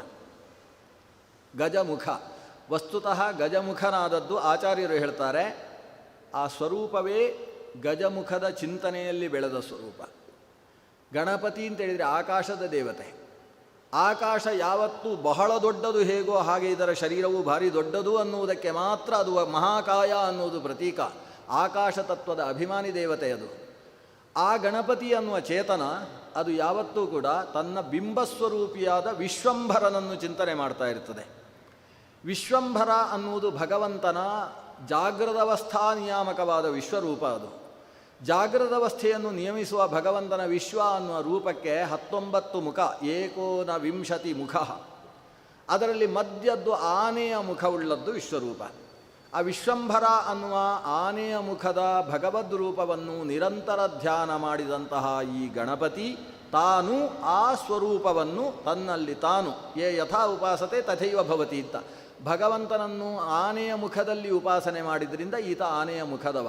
ವಿನಾಯಕೋಪಿ ವಿಶ್ವಸ್ಯ ಧ್ಯಾನಾತ್ ಐತ್ ಗಜವಕ್ತ್ರತಾಂ ಅಂತ ಆಚಾರ್ಯರು ಉಪನಿಷತ್ತಿನ ಭಾಷ್ಯದಲ್ಲಿ ಹೇಳ್ತಾರೆ. ವಿನಾಯಕನು ವಿಶ್ವಂಭರನ ಧ್ಯಾನವನ್ನು ಮಾಡಿ ತಾನು ಗಜವಕ್ತೃತ್ವವನ್ನು ಪಡೆದ. ಆ ಗಜವಕ್ತೃತ್ವವನ್ನು ಪಡೆಯುವುದಕ್ಕೆ ಒಂದು ಕಥೆ, ಒಂದು ನಿಮಿತ್ತ, ಅದಕ್ಕೆ ರುದ್ರದೇವ ಆಗಿ ಹೋದ ಅನ್ನುವುದು ಮಾತ್ರ. ಅಂತೂ ಅಂತಹ ಆಕಾಶತತ್ವ ನಿಯಾಮಕವಾದ ಗಣಪತಿ, ಅದು ದೊಡ್ಡ ಕಿವಿ ಇರುವುದರಿಂದಲೇ ಆಕಾಶತತ್ವದ ನಿಯಾಮಕ ಅಂತ ಗೊತ್ತಾಗುತ್ತೆ ನಮಗೆ. ಶೂರ್ಪಕರ್ಣ ಅಂತ ಅವನಿಗೆ ಹೆಸರು. ಚಿಕ್ಕ ಕಣ್ಣು, ದೊಡ್ಡ ಕಿವಿ. ಇದರ ಅರ್ಥ ಏನು? ಬಹಳ ಕಡಿಮೆ ನೋಡಬೇಕು, ಜಾಸ್ತಿ ಕೇಳಬೇಕು ಅಂತ. ಅಂದರೆ ಗಣಪತಿ ಸೂಚನೆ ಮಾಡ್ತಾನೆ. ಕೈಯಲ್ಲಿ ತಾನು ಅಂಕುಶ ಹಿಡ್ಕೊಂಡಿದ್ದಾನೆ. ಯಾವತ್ತೂ ಆನೆ ಅಂಕುಶ ಹಿಡ್ಕೊಂಡಿರುವುದಿಲ್ಲ, ಮಾವುತನ ಕೈಯಲ್ಲಿ ಅಂಕುಶ ಇರುತ್ತೆ. ಈ ಆನೆಯ ಮುಖದ ಗಣಪತಿ ತಾನೇ ಅಂಕುಶವನ್ನು, ಪಾಶಾಂಕುಶಧರ ಅಂತ ಅಂಕುಶವನ್ನು ಧರಿಸಿರುವುದರಿಂದ ಏನು ಸಂಕೇತ ಮಾಡ್ತಾನೆ? ನೀವು ಇನ್ನೊಬ್ಬರ ಕೈಯಲ್ಲಿ ಚಾಟಿ ಇದೆ ಅಂತ ಸರಿಯಾಗಿ ನಡೆಯುವುದಲ್ಲ, ನೀವು ನಿಮ್ಮ ನಿಯಂತ್ರಣ ನೀವು ಮಾಡಿಕೊಳ್ಬೇಕು. ಪೊಲೀಸರಿದ್ದಾರೆ ಅಂತ ಕಳ್ಳತನ ಮಾಡದೇ ಇರುವುದಲ್ಲ, ನೀವು ನಿಮ್ಮ ನಿಯಂತ್ರಣ ನೀವು ಮಾಡಿಕೊಳ್ಬೇಕು. ಅದು ತಾನೇ ಅಂಕುಶವನ್ನು ಹಿಡಿಯುವುದರ ಮೂಲಕ ಆತ್ಮನಿಯಂತ್ರಣದ ಪಾಠವನ್ನು ಹೇಳತಕ್ಕಂತಹ ವಿಶಿಷ್ಟ ಶಕ್ತಿ ಗಣಪತಿ. ಅದನ್ನ ಗಣಪತಿಯೂ ಮೂಲ ಮಣ್ಣು, ಆಕಾಶಕ್ಕೂ ಮೂಲಭೂತವಾದದ್ದು ಮಣ್ಣು. ಹೀಗೆ ಪಂಚಭೂತಗಳು ಏನಿದೆ, ಮಣ್ಣು ಇಲ್ಲದೆ ಒಂದು ಮಡಿಕೆಯಾಗುವುದಿಲ್ಲ ಹೇಗೆ, ಮಣ್ಣಿಲ್ಲದೆ ಒಂದು ಪ್ರತಿಮೆಯಾಗುವುದಿಲ್ಲ ಹೇಗೆ, ಹಾಗೆ ಮೂಲದ್ರವ್ಯವಿಲ್ಲದೆ ಸೃಷ್ಟಿಯಾಗುವುದಿಲ್ಲ. ಇದು ಬಹಳ ಮುಖ್ಯವಾದ ವಿಷಯ, ಭಾಗವತ ಗೊತ್ತಿ ಹೇಳುವಂಥದ್ದು. ಮೂಲದ್ರವ್ಯವಿಲ್ಲದೆ ಸೃಷ್ಟಿ ಇಲ್ಲ. ನಾಸತೋ ವಿದ್ಯತೆ ಭಾವ ನಾಭಾವೋ ವಿದ್ಯತೆ ಸತಃ. ಅಸತ್ತಿನಿಂದ, ಏನೂ ಇಲ್ಲದೆ ಶೂನ್ಯದಿಂದ ಸೃಷ್ಟಿಯಾಗುವುದಿಲ್ಲ.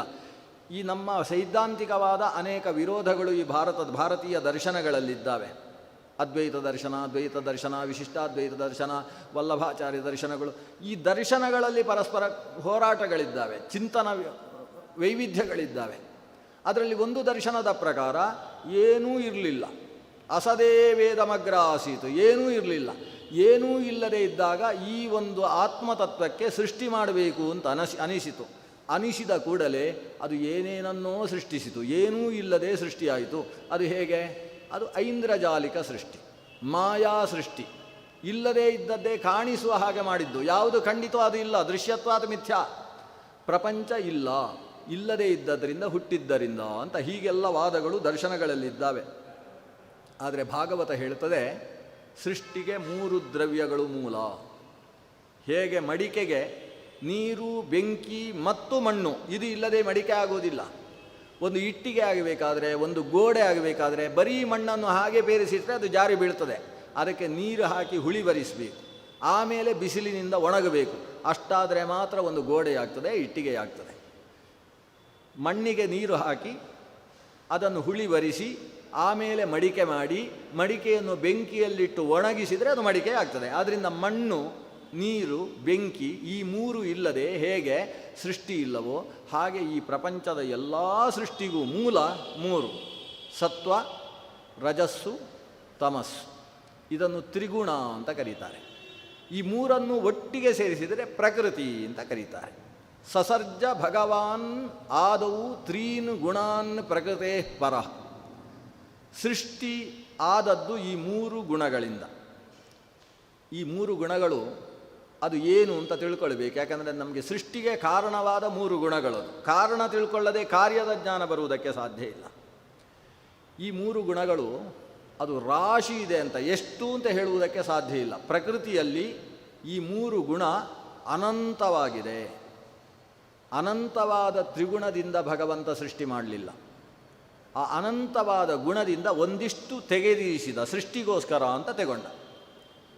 ನಾವು ಅದನ್ನು ಸ್ವಲ್ಪ ಅರ್ಥ ಮಾಡಿಕೊಳ್ಳುವುದಕ್ಕೋಸ್ಕರ ಹೀಗೆ ಯೋಚನೆ ಮಾಡುವ. ಭಗವಂತ 3 ಬಕೆಟ್ ಹಿಡ್ಕೊಂಡು ಹೋದ, 3 ಪಾತ್ರೆ. ಆ 3 ಪಾತ್ರೆಯಲ್ಲಿ ಒಂದು ಪಾತ್ರೆಯಲ್ಲಿ ಸತ್ವ ತೆಗೊಂಡು ಈ ಕಡೆ ತೆಗೊಂಡ, ಇನ್ನೊಂದು ಪಾತ್ರೆಯಲ್ಲಿ ರಜಸ್ಸು, ಮತ್ತೊಂದು ಪಾತ್ರೆಯಲ್ಲಿ ತಮಸ್ಸು. ನಾವು ಒಂದು ಪಾತ್ರೆಯಲ್ಲಿ ಸಾರು, ಇನ್ನೊಂದರಲ್ಲಿ ಹುಳಿ, ಮತ್ತೊಂದರಲ್ಲಿ ಅನ್ನ ತೆಗೊಳ್ಳಲ್ವಾ? ಹಾಗೆ ಇವನು ಸತ್ವ ರಜಸ್ತಮಸ್ಸುಗಳನ್ನು 3 ಪಾತ್ರೆಗಳಲ್ಲಿ ತೆಗೊಂಡ. ಆ ಪಾತ್ರೆಗಳು ಬೇರೆ ಬೇರೆ ಥರದ್ದು, ಒಂದೇ ಥರದ ಪಾತ್ರೆ ಅಲ್ಲ. ಅಂದರೆ ಬೇರೆ ಬೇರೆ ಥರ ಅಂದರೆ ಒಂದು ಪ್ಲಾಸ್ಟಿಕ್ಕು, ಒಂದು ಕಬ್ಬಿಣದ್ದು, ಒಂದು ಕಂಚಿದ್ದು ಹಾಗಲ್ಲ. ಅದರ ಪರಿಮಾಣ ಹೆಚ್ಚು ಕಡಿಮೆ ಇದೆ. ಮೊದಲನೇ ಪಾತ್ರೆ ಅದರಲ್ಲಿ 10 kg ಹಿಡಿಯುತ್ತೆ ಅಂತಾದರೆ ಎರಡನೇ ಪಾತ್ರೆಯಲ್ಲಿ 5 kg, ಮೂರನೇ ಪಾತ್ರೆಯಲ್ಲಿ 2.5 kg. ಅಂದರೆ ಆ 3 ಪಾತ್ರೆಗಳು ಕೂಡ ಮೊದಲನೇ ಪಾತ್ರೆಗಿಂತ ಎರಡನೇ ಪಾತ್ರೆ 2ರಷ್ಟಿದೆ, ಅದರ ಮುಂದಿನ ಪಾತ್ರೆ ಅದಕ್ಕೆ ದ್ವಿಗುಣವಾಗಿದೆ. ಅಂದರೆ ಮೊದಲನೇ ಪಾತ್ರೆಗೆ 4ರಷ್ಟು ದೊಡ್ಡದು.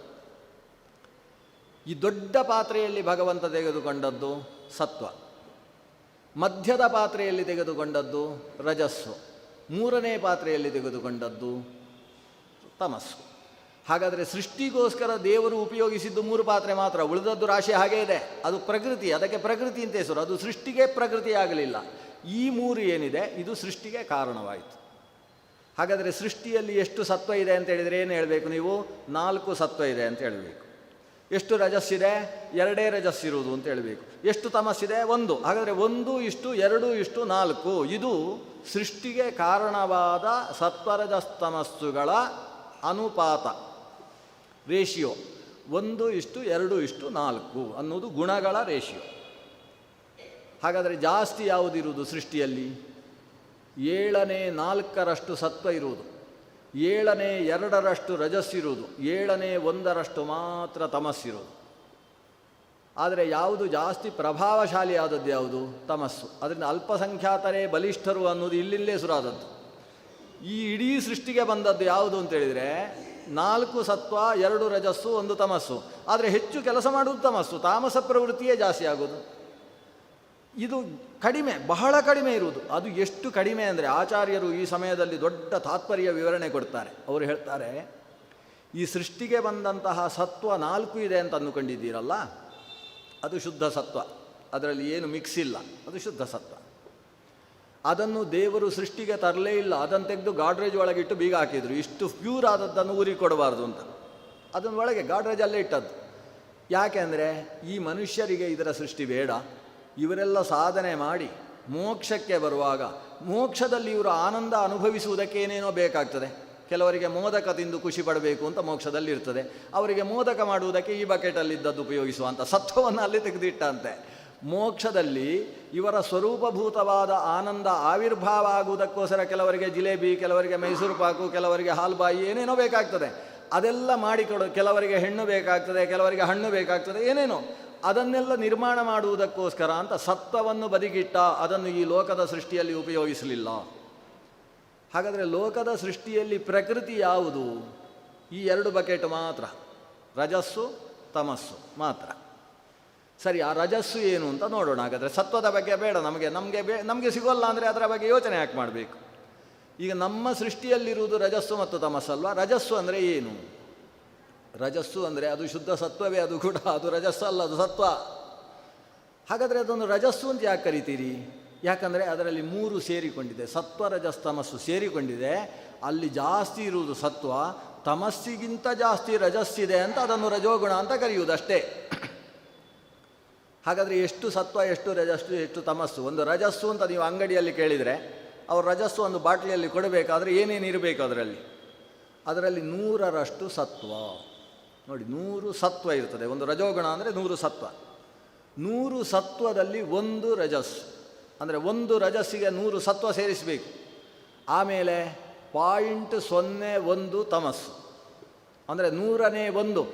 ಈ ರಜಸ್ಸಿನ 100ನೇ 1 ಭಾಗ ಅಲ್ಲಿ ತಮಸ್ಸು ಸೇರಿದರೆ ಅದನ್ನು ನಾವು ರಜಸ್ಸು ಅಂತ ಕರೆಯೋದು. ಆದರೆ ರಜೋಗುಣ ಅಂತ ಹೇಳಿದರೆ ಅದು ರಜೋಗುಣ ಅಲ್ಲ, ಅದರಲ್ಲಿ 100 ಸತ್ವವೇ ಇರೋದು. ಈಗ ಯಾರಿಗೋ ಸ್ವಲ್ಪ ವಿಷ ಬೇಕು ಅಂತ ಅನಿಸಿಕೊಳ್ಳಿ. ವಿಷ ಯಾವುದಕ್ಕೆ? ಗಿಡಕ್ಕೆ ಯಾವುದೋ ಒಂದು ರೋಗ ಹಿಡಿದಿದೆ, ಅದಕ್ಕೆ ವಿಷ ಹಾಕಲಿಕ್ಕೆ ವಿಷ ಬೇಕು ಅವನಿಗೆ. ಅಂಗಡಿಗೆ ಹೋಗಿ ವಿಷ ಕೇಳ್ತಾನೆ. ಆಗ ಅವ ಏನು ಮಾಡ್ತಾನೆ ಗೊತ್ತೋ? ಒಂದು ಬಾಟ್ಲಿಯಲ್ಲಿ ಒಂದಿಷ್ಟು ನೀರು ಹಾಕಿ ಅದಕ್ಕೆ ಇನ್ನೊಂದು ಚಿಕ್ಕ ಬಾಟ್ಲಿಯಲ್ಲಿ 3 ಬಿಂದು ಹಾಕಿ ಸಾಕು ತಗೊಂಡು ಹೋಗಿ ತಗೊಳ್ತಾರೆ. ಅದು ವಿಷ. ಈ 3 ಬಿಂದು ವಿಷ ಸೇರಿತಲ್ವ ನೀರಿಗೆ, ಅದು ಸಾಕು ಸಾಯುವುದಕ್ಕೆ, ಇಷ್ಟು ಸಾಕು ಅಂತ. ಅದರಲ್ಲಿರುವುದು ನೀರೇ. ಆ ನೀರಿನಲ್ಲಿ ಈ 3 ಬಿಂದು ವಿಷ ಸೇರಿದರೆ ಅದು ಹೇಗೆ ವಿಷವಾಗ್ತದೋ ಹಾಗೆ ಶುದ್ಧವಾದ 100 ಸತ್ವಕ್ಕೆ ಒಂದು 100ನೇ 1ರಷ್ಟು ರಜಸ್ಸು ಸೇರಿ ಅದರ 100ನೇ 1ರಷ್ಟು ತಮಸ್ಸು ಸೇರಿದರೆ ಅದನ್ನು ರಜೋಗುಣ ಅಂತ ಕರೆಯೋದು. ಆದರೆ ರಜೋಗುಣದಲ್ಲೂ 100ರಷ್ಟು ಸತ್ವವೇ ಇರುವುದು. ಹೋಗಲಿ, ಇನ್ನೊಂದು ತಮೋಗುಣ ಉಂಟಲ್ವ, ಅದೇನು ನೋಡಿ. ಆ ತಮೋಗುಣದಲ್ಲಿ ಅದರಲ್ಲೂ 100ರಷ್ಟು ಸತ್ವ ಇರೋದು. 100ರಷ್ಟು ಸತ್ವ ಮತ್ತು ತಮಸ್ಸು 10ರಷ್ಟು ತಮಸ್ಸು. ರಜಸ್ಸು ಒಂದರಷ್ಟು ರಜಸ್ಸು. ತಮಸ್ಸಿಗಿಂತ ಕಡಿಮೆ ರಜಸ್ಸಿದೆ ಅಂತ ಅದಕ್ಕೆ ತಮಸ್ಸು ಅಂತ ಹೆಸರು ಅಷ್ಟೇ ಹೊರತು ಅದರಲ್ಲಿ ಸತ್ವಕ್ಕಿಂತ ತಮಸ್ಸು ಜಾಸ್ತಿ ಇದೆ ಅಂತ ತಮಸ್ಸು ಅಂತ ಹೆಸರಲ್ಲ. ಜಾಸ್ತಿ ಇರುವುದು ಸತ್ವವೇ. ಹಾಗಾದರೆ ಸೃಷ್ಟಿಗೆ ಕಾರಣವಾಗಿರತಕ್ಕಂತಹ ಸತ್ವರಜಸ್ತಮಸ್ಸುಗಳ ಸ್ಥಿತಿ ಹೀಗಿದೆ. ಶುದ್ಧವಾದ ಸತ್ವವನ್ನು ಭಗವಂತ ಸೃಷ್ಟಿಗೆ ತರಲಿಲ್ಲ, ರಜೋಗುಣವನ್ನು ಸೃಷ್ಟಿಗೆ ತಂದಿದ್ದಾನೆ. ಆದರೆ ರಜೋಗುಣದಲ್ಲಿ 101.01 ಅಥವಾ 1000, 100 ಮತ್ತು 1 ಅನ್ನುವ ಸ್ವರೂಪದಲ್ಲಿ ಸತ್ವ ರಜಸ್ಸು ತಮಸ್ಸುಗಳ ಪರಿಮಾಣ ಇದೆ, ಅನುಪಾತ ಇದೆ. ತಮಸ್ಸು ಅಂತ ಹೇಳಿದರೆ 100, 10, 1 ಅನ್ನುವ ಅನುಪಾತದಲ್ಲಿರ್ತಕ್ಕಂಥದ್ದು, ಅಥವಾ 10, 1.01 ಅಂತಕ್ಕಂತಹ ಅನುಪಾತದಲ್ಲಿರ್ತಕ್ಕಂಥದ್ದು. ಈ ಸ್ವರೂಪದ ರಜಸ್ಸು ಮತ್ತು ತಮಸ್ಸನ್ನು ಉಪಯೋಗಿಸಿಕೊಂಡು ಭಗವಂತ ಸೃಷ್ಟಿ ಮಾಡಿದ್ದಾನೆ. ಹಾಗಾದರೆ ಪ್ರಪಂಚದಲ್ಲಿ ಇದು ಪರಮ ಸಾತ್ವಿಕ ಅಂತ ಕರಿತೇವೆ. ಯಾರು ಸತ್ವ, ಮುಖ್ಯ ಪ್ರಾಣ ಅಥವಾ ಬ್ರಹ್ಮದೇವರು, ಅವರನ್ನು ಸತ್ವ ಅಂತ ನಾವು ಕರಿತೇವೆ. ಸತ್ವ ಮಹಾಸತ್ವ ಅಂತ ಕರಿತೇವೆ. ಆ ಬ್ರಹ್ಮದೇವರು ಕೂಡ ರಜೋಗುಣದಿಂದ ಸೃಷ್ಟಿಸಲ್ಪಟ್ಟದ್ದೇ ಹೊರತು ಶುದ್ಧ ಸತ್ವದಿಂದ ಅಲ್ಲ. ಆದ್ದರಿಂದ ಈ 3 ಮೂರ್ತಿಗಳನ್ನು ನಾವು ಹೇಳ್ತೇವೆ, ತ್ರಿಮೂರ್ತಿಗಳು: ಬ್ರಹ್ಮ, ವಿಷ್ಣು, ಮಹೇಶ್ವರ. ಇವರಿಗೇನು ಹೆಸರು ಗೊತ್ತೋ? ವಿಷ್ಣುವಿಗೆ ಸತ್ವ ಅಂತ ಹೆಸರು, ಬ್ರಹ್ಮನಿಗೆ ರಜಸ್ಸು ಅಂತ ಹೆಸರು, ರುದ್ರನಿಗೆ ತಮಸ್ಸು ಅಂತ ಹೆಸರು. ಸತ್ವಂ ರಜಸ್ತಮ ಇತಿ ಪ್ರಕೃತಿರ್ಗುಣಾಸ್ತೈಃ ಏಕಸ್ಸ ಏವ ಪರಮ ಪುರುಷಃ ಸಹ ಇಹಾಸ್ಯ ಧತ್ತೆ ಸ್ಥಿತ್ಯಾದಯೇ ಹರಿವಿರಿಂಚ ಹರೇತಿ ಸಂಜ್ಞಾಃ ಶ್ರೇಯಾಂಸಿ ತತ್ರ ಖಲು ಸತ್ವತನವು ನೃಣಾಂ ಸ್ಯುಃ. ಪ್ರಥಮ ಸ್ಕಂದದ 3ನೇ ಅಧ್ಯಾಯದಲ್ಲಿ ಬಂದ ಶ್ಲೋಕ ಇದು. ಸೃಷ್ಟಿಗೆ ಕಾರಣವಾದ ಸತ್ವರಜಸ್ತಮಸ್ಸು ಅಂತ 3 ಗುಣಗಳಿದ್ದಾವೆ. ಅದರಲ್ಲಿ ಈ ಸೃಷ್ಟಿ ಸ್ಥಿತಿ ಲಯ ಅನ್ನುವ 3ಕ್ಕೋಸ್ಕರ ಭಗವಂತ 3 ಕೂಡ ಸಂಪರ್ಕ ಮಾಡ್ತಾನೆ. ಅದರಲ್ಲಿ ಶುದ್ಧ ಸತ್ವದ ಸಂಬಂಧವನ್ನು ಮಾಡಿದಾಗ ಅವನನ್ನು ವಿಷ್ಣು ಅಂತ ನಾವು ಕರಿತೇವೆ, ರಜೋಗುಣದ ಸಂಬಂಧವನ್ನು ಮಾಡಿದಾಗ ಬ್ರಹ್ಮ ಅಂತ ಕರಿತೇವೆ, ತಮೋಗುಣದ ಸಂಬಂಧದಲ್ಲಿ ಶಿವ ಅಂತ ಹರಿ ವಿರಿಂಚ ಹರೇತಿ ಸಂಜ್ಞಾ. ಹರಿ ವಿರಿಂಚ ಹರ ಅನ್ನುವ ಸಂಜ್ಞೆ ಬಂದದ್ದು ಈ ತ್ರಿಗುಣಗಳ ಸಂಬಂಧದಿಂದಾಗಿ ಅಂತ ಈ ಶ್ಲೋಕ ಹೇಳ್ತದೆ ಭಾಗವತದಲ್ಲಿ. ಅಂತೂ ಶ್ರೇಯಾಂಸಿ ತತ್ರ ಖಲು ಸತ್ವತನವು ನೃಣಾಂಸ್ಯು. ಸತ್ವತನು ಅಂತ ಕರೆಸಿಕೊಂಡ ಭಗವಂತ ನಾರಾಯಣ, ಅವನಲ್ಲೇ ನಮಗೆ ಮೋಕ್ಷವೆಂಬ ಶ್ರೇಯಸ್ಸು ಸಿಗುವುದಕ್ಕೆ ಸಾಧ್ಯ. ಯಾಕಂದರೆ ಈ 3 ಗುಣಗಳಲ್ಲಿ ಸತ್ವ ಶ್ರೇಷ್ಠ, ನಂತರ ರಜಸ್ಸು, ನಂತರದಲ್ಲಿ ತಮಸ್ಸು. ಸತ್ವ ಆಕಾಶದಲ್ಲಿ ಹಾರುತ್ತೆ, ರಜಸ್ಸು ನೀರಿನಲ್ಲಿ ಹೋಗುತ್ತೆ, ತಮಸ್ಸು ನೆಲದಲ್ಲಿ ನಡೆಯುತ್ತೆ. ಈ ಆಕಾಶದಲ್ಲಿ ವಿಮಾನದಲ್ಲಿ ಹೋಗುವವರು ಯಾವತ್ತೂ ಶ್ರೇಷ್ಠ, ಹಡಗಿನಲ್ಲಿ ಹೋಗುವವರು ಮಧ್ಯಮ, ಈ ಎತ್ತಿನ ಬಂಡಿಯಲ್ಲಿ ಹೋಗುವವರು ಸಾಮಾನ್ಯ ಅಂತ ತೀರ್ಮಾನ ಅಲ್ವ. ಹಾಗೆ ಗರುಡನಲ್ಲಿ ಹೋಗುವ ಒಬ್ಬ, ನೀರಿನಲ್ಲಿ ಹಂಸವಾಹನ ಮತ್ತೊಬ್ಬ, ನಂದಿವಾಹನ ಮತ್ತೊಬ್ಬ. ಈ 3ರಲ್ಲಿ ಸತ್ವರಜಸ್ತಮಸ್ಸುಗಳ ವ್ಯತ್ಯಾಸ ಇದೆ. ಇದನ್ನು ಕೂಡ ಭಾಗವತ ಹೇಳ್ತದೆ. ನೀವು ಈ ಸತ್ವರಜಸ್ತಮಸ್ಸುಗಳ ತಾರತಮ್ಯ ತಿಳ್ಕೊಳ್ಬೇಕಾದರೆ ಉರಿಯುವ ಬೆಂಕಿಯನ್ನು ನೋಡಬೇಕು. ಬೆಂಕಿ ಉರಿಯುತ್ತೆ. ಒಂದು ಸೌದೆ ಉರಿತಾ ಇರಬೇಕಾದರೆ ಅಲ್ಲಿಂದ ಹೊಗೆ ಬರ್ತದೆ, ಬೆಂಕಿಯಿಂದ ಪ್ರಕಾಶ ಬರ್ತದೆ, ಜೊತೆಗೆ ಸೌದೆ ಕಪ್ಪಾಗ್ತಾ ಇರ್ತದೆ. ಈ ಸೌದೆ, ಹೊಗೆ ಮತ್ತು ಬೆಂಕಿ ಈ 3 ಸ್ವಲ್ಪ ವಿಮರ್ಶೆ ಮಾಡಿ. ಏನಿದು? ಹೊಗೆ ಮೇಲಕ್ಕೆ ಹೋಗುತ್ತೆ, ಅದು ಮೇಲಕ್ಕೆ ಹೋಗುದು. ಗಾಳಿ ಅಡ್ಡ ಬೀಸಿದರೆ ಅಡ್ಡಕ್ಕೆ ಹೋಗುತ್ತೆ, ಎಲ್ಲೋದ್ರೆ ಮೇಲಕ್ಕೆ ಹೋಗ್ತದೆ. ಮೇಲಕ್ಕೆ ಯಾಕೆ ಹೊಗೆ ಹೋಗ್ತದೆ? ಮೇಲಕ್ಕೆ ಹೋಗಿ ಅದರಲ್ಲಿದ್ದ ತೇವಾಂಶವೇ ಹೊಗೆಯಾಗಿ ಮೇಲಕ್ಕೆ ಹೋಗಿ ಮೋಡವಾಗಿ ಮತ್ತೆ ಭೂಮಿಗೆ ಬೀಳ್ತದೆ. ಅದರಲ್ಲಿದ್ದ ಹಬೆಯೇ ಹೊಗೆಯಾದದ್ದು, ಅದರಲ್ಲಿ ಪಾರ್ಥಿವ ಅಂಶಗಳು ಸೇರಿಕೊಂಡು ಹಬೆಯೇ ಹೊಗೆಯಾದದ್ದು. ಎಲ್ಲಿ ತೇವಾಂಶ ಇರುವುದಿಲ್ವೋ ಅಲ್ಲಿ ಹೊಗೆ ಹುಟ್ಟುವುದಿಲ್ಲ. ಆರ್ದ್ರೇಂಧನ ಸಂಯೋಗದಿಂದ ಹೊಗೆ ಉಂಟಾಗುವುದು. ಆ ಆರ್ದ್ರತೆಯೇ ಹೊಗೆಯಾಗಿ ಮೇಲಕ್ಕೆ ಹೋಗಿ ಧೂಮಜ್ಯೋತಿ ಸಲಿಲ ಮರುತಾಂ ಸನ್ನಿಪಾತಃ ಕ್ವ ಮೇಘ, ಮೇಘವಾಗಿ ಅಲ್ಲಿಂದ ಮತ್ತೆ ಕೆಳಕ್ಕೆ ನೀರಾಗಿ ಕೆಳಗೆ ಬೀಳ್ತದೆ. ಹಾಗಾದರೆ ಹೊಗೆ ಯಾಕೆ ಮೇಲಕ್ಕೆ ಹೋಗ್ತದೆ ಅಂದರೆ ಕೆಳಗೆ ಬೀಳುವುದಕ್ಕೆ ಹೋಗ್ತದೆ. ಹೊಗೆಯ ಬಗ್ಗೆ ಇಷ್ಟು ತಿಳ್ಕೊಳ್ಳಿ. ಅದು ಮೇಲಕ್ಕೆ ಹೋಗುವುದಿಲ್ಲ, ಮೇಲಕ್ಕೆ ಹೋಗಿ ಕೆಳಗೆ ಬೀಳುತ್ತೆ. ಕೆಳಗೆ ಹೋಗಿ ಬೇಸಿಗೆ ಕಾಲದಲ್ಲಿ ಹಬೆಯಾಗಿ ಮೇಲಕ್ಕೆ ಹೋಗ್ತದೆ, ಮತ್ತೆ ಕೆಳಕ್ಕೆ ಮೇಲೆ ಕೆಳಗೆ ಮೇಲೆ ಕೆಳಗೆ. ಇದನ್ನೇ ರಜೋಗುಣ ಅಂತ ಕರೆಯೋದು. ರಾಜಸರು ಸ್ವರ್ಗಕ್ಕೆ ಹೋಗ್ತಾರೆ, ನರಕಕ್ಕೆ ಹೋಗ್ತಾರೆ, ಭೂಮಿಗೆ ಬರ್ತಾರೆ. ತಿರುಗಾಡ್ತಾ ಇರುವವರು ಮೇಲೆ ಕೆಳಗೆ ಹೋಗುವುದು ರಜೋಗುಣ. ಅದು ಹೊಗೆಯಿಂದ ಅರ್ಥ ಮಾಡಿಕೊಳ್ಳಿ. ಅದರಲ್ಲಿ ಇನ್ನೊಂದು ಸೌದೆ ಇದೆಯಲ್ಲ, ಸೌದೆಯ ಕ್ರಮ ಏನು? ಅದು ಯಾವತ್ತೂ ಕೆಳಕ್ಕೆ ಹೋಗೋದು, ಮೇಲಕ್ಕೆ ಹೋಗಲ್ಲ. ನೀವು ಎಲ್ಲಿಯಾದರೂ ಎತ್ತಿ ಮೇಲಕ್ಕೆ ಬಿಸಾಡಿದರೆ ಮೇಲಕ್ಕೆ ಹೋಗ್ತದೆ, ಅದು ಅದರ ಸ್ವಭಾವ ಅಲ್ಲ, ನಿಮ್ಮ ಪ್ರಭಾವದಿಂದ ಮೇಲಕ್ಕೆ ಹೋಯಿತು. ನಿಮ್ಮ ಪ್ರಭಾವ, ವೇಗದ ಪ್ರಭಾವ ನಿಂತಿತೋ ಮತ್ತೆ ಕೆಳಕ್ಕೆ ಬೀಳುವುದು, ಅದರ ಸ್ವಭಾವ ಕೆಳಗೆ ಬೀಳುವುದು. ಅಧೋ ಗಚ್ಚಂತಿ ತಾಮಸಾಹ ಊರ್ಧ್ವಂ ಗಚ್ಚಂತಿ ಸತ್ವಸ್ಥಾಹ. ಈ ತಮೋಗುಣದ ಸ್ಥಿತಿ ಏನು ಅಂದರೆ ಕೆಳಕ್ಕೆ ಬೀಳುವುದೇ ಅದರ ಸ್ವಭಾವ.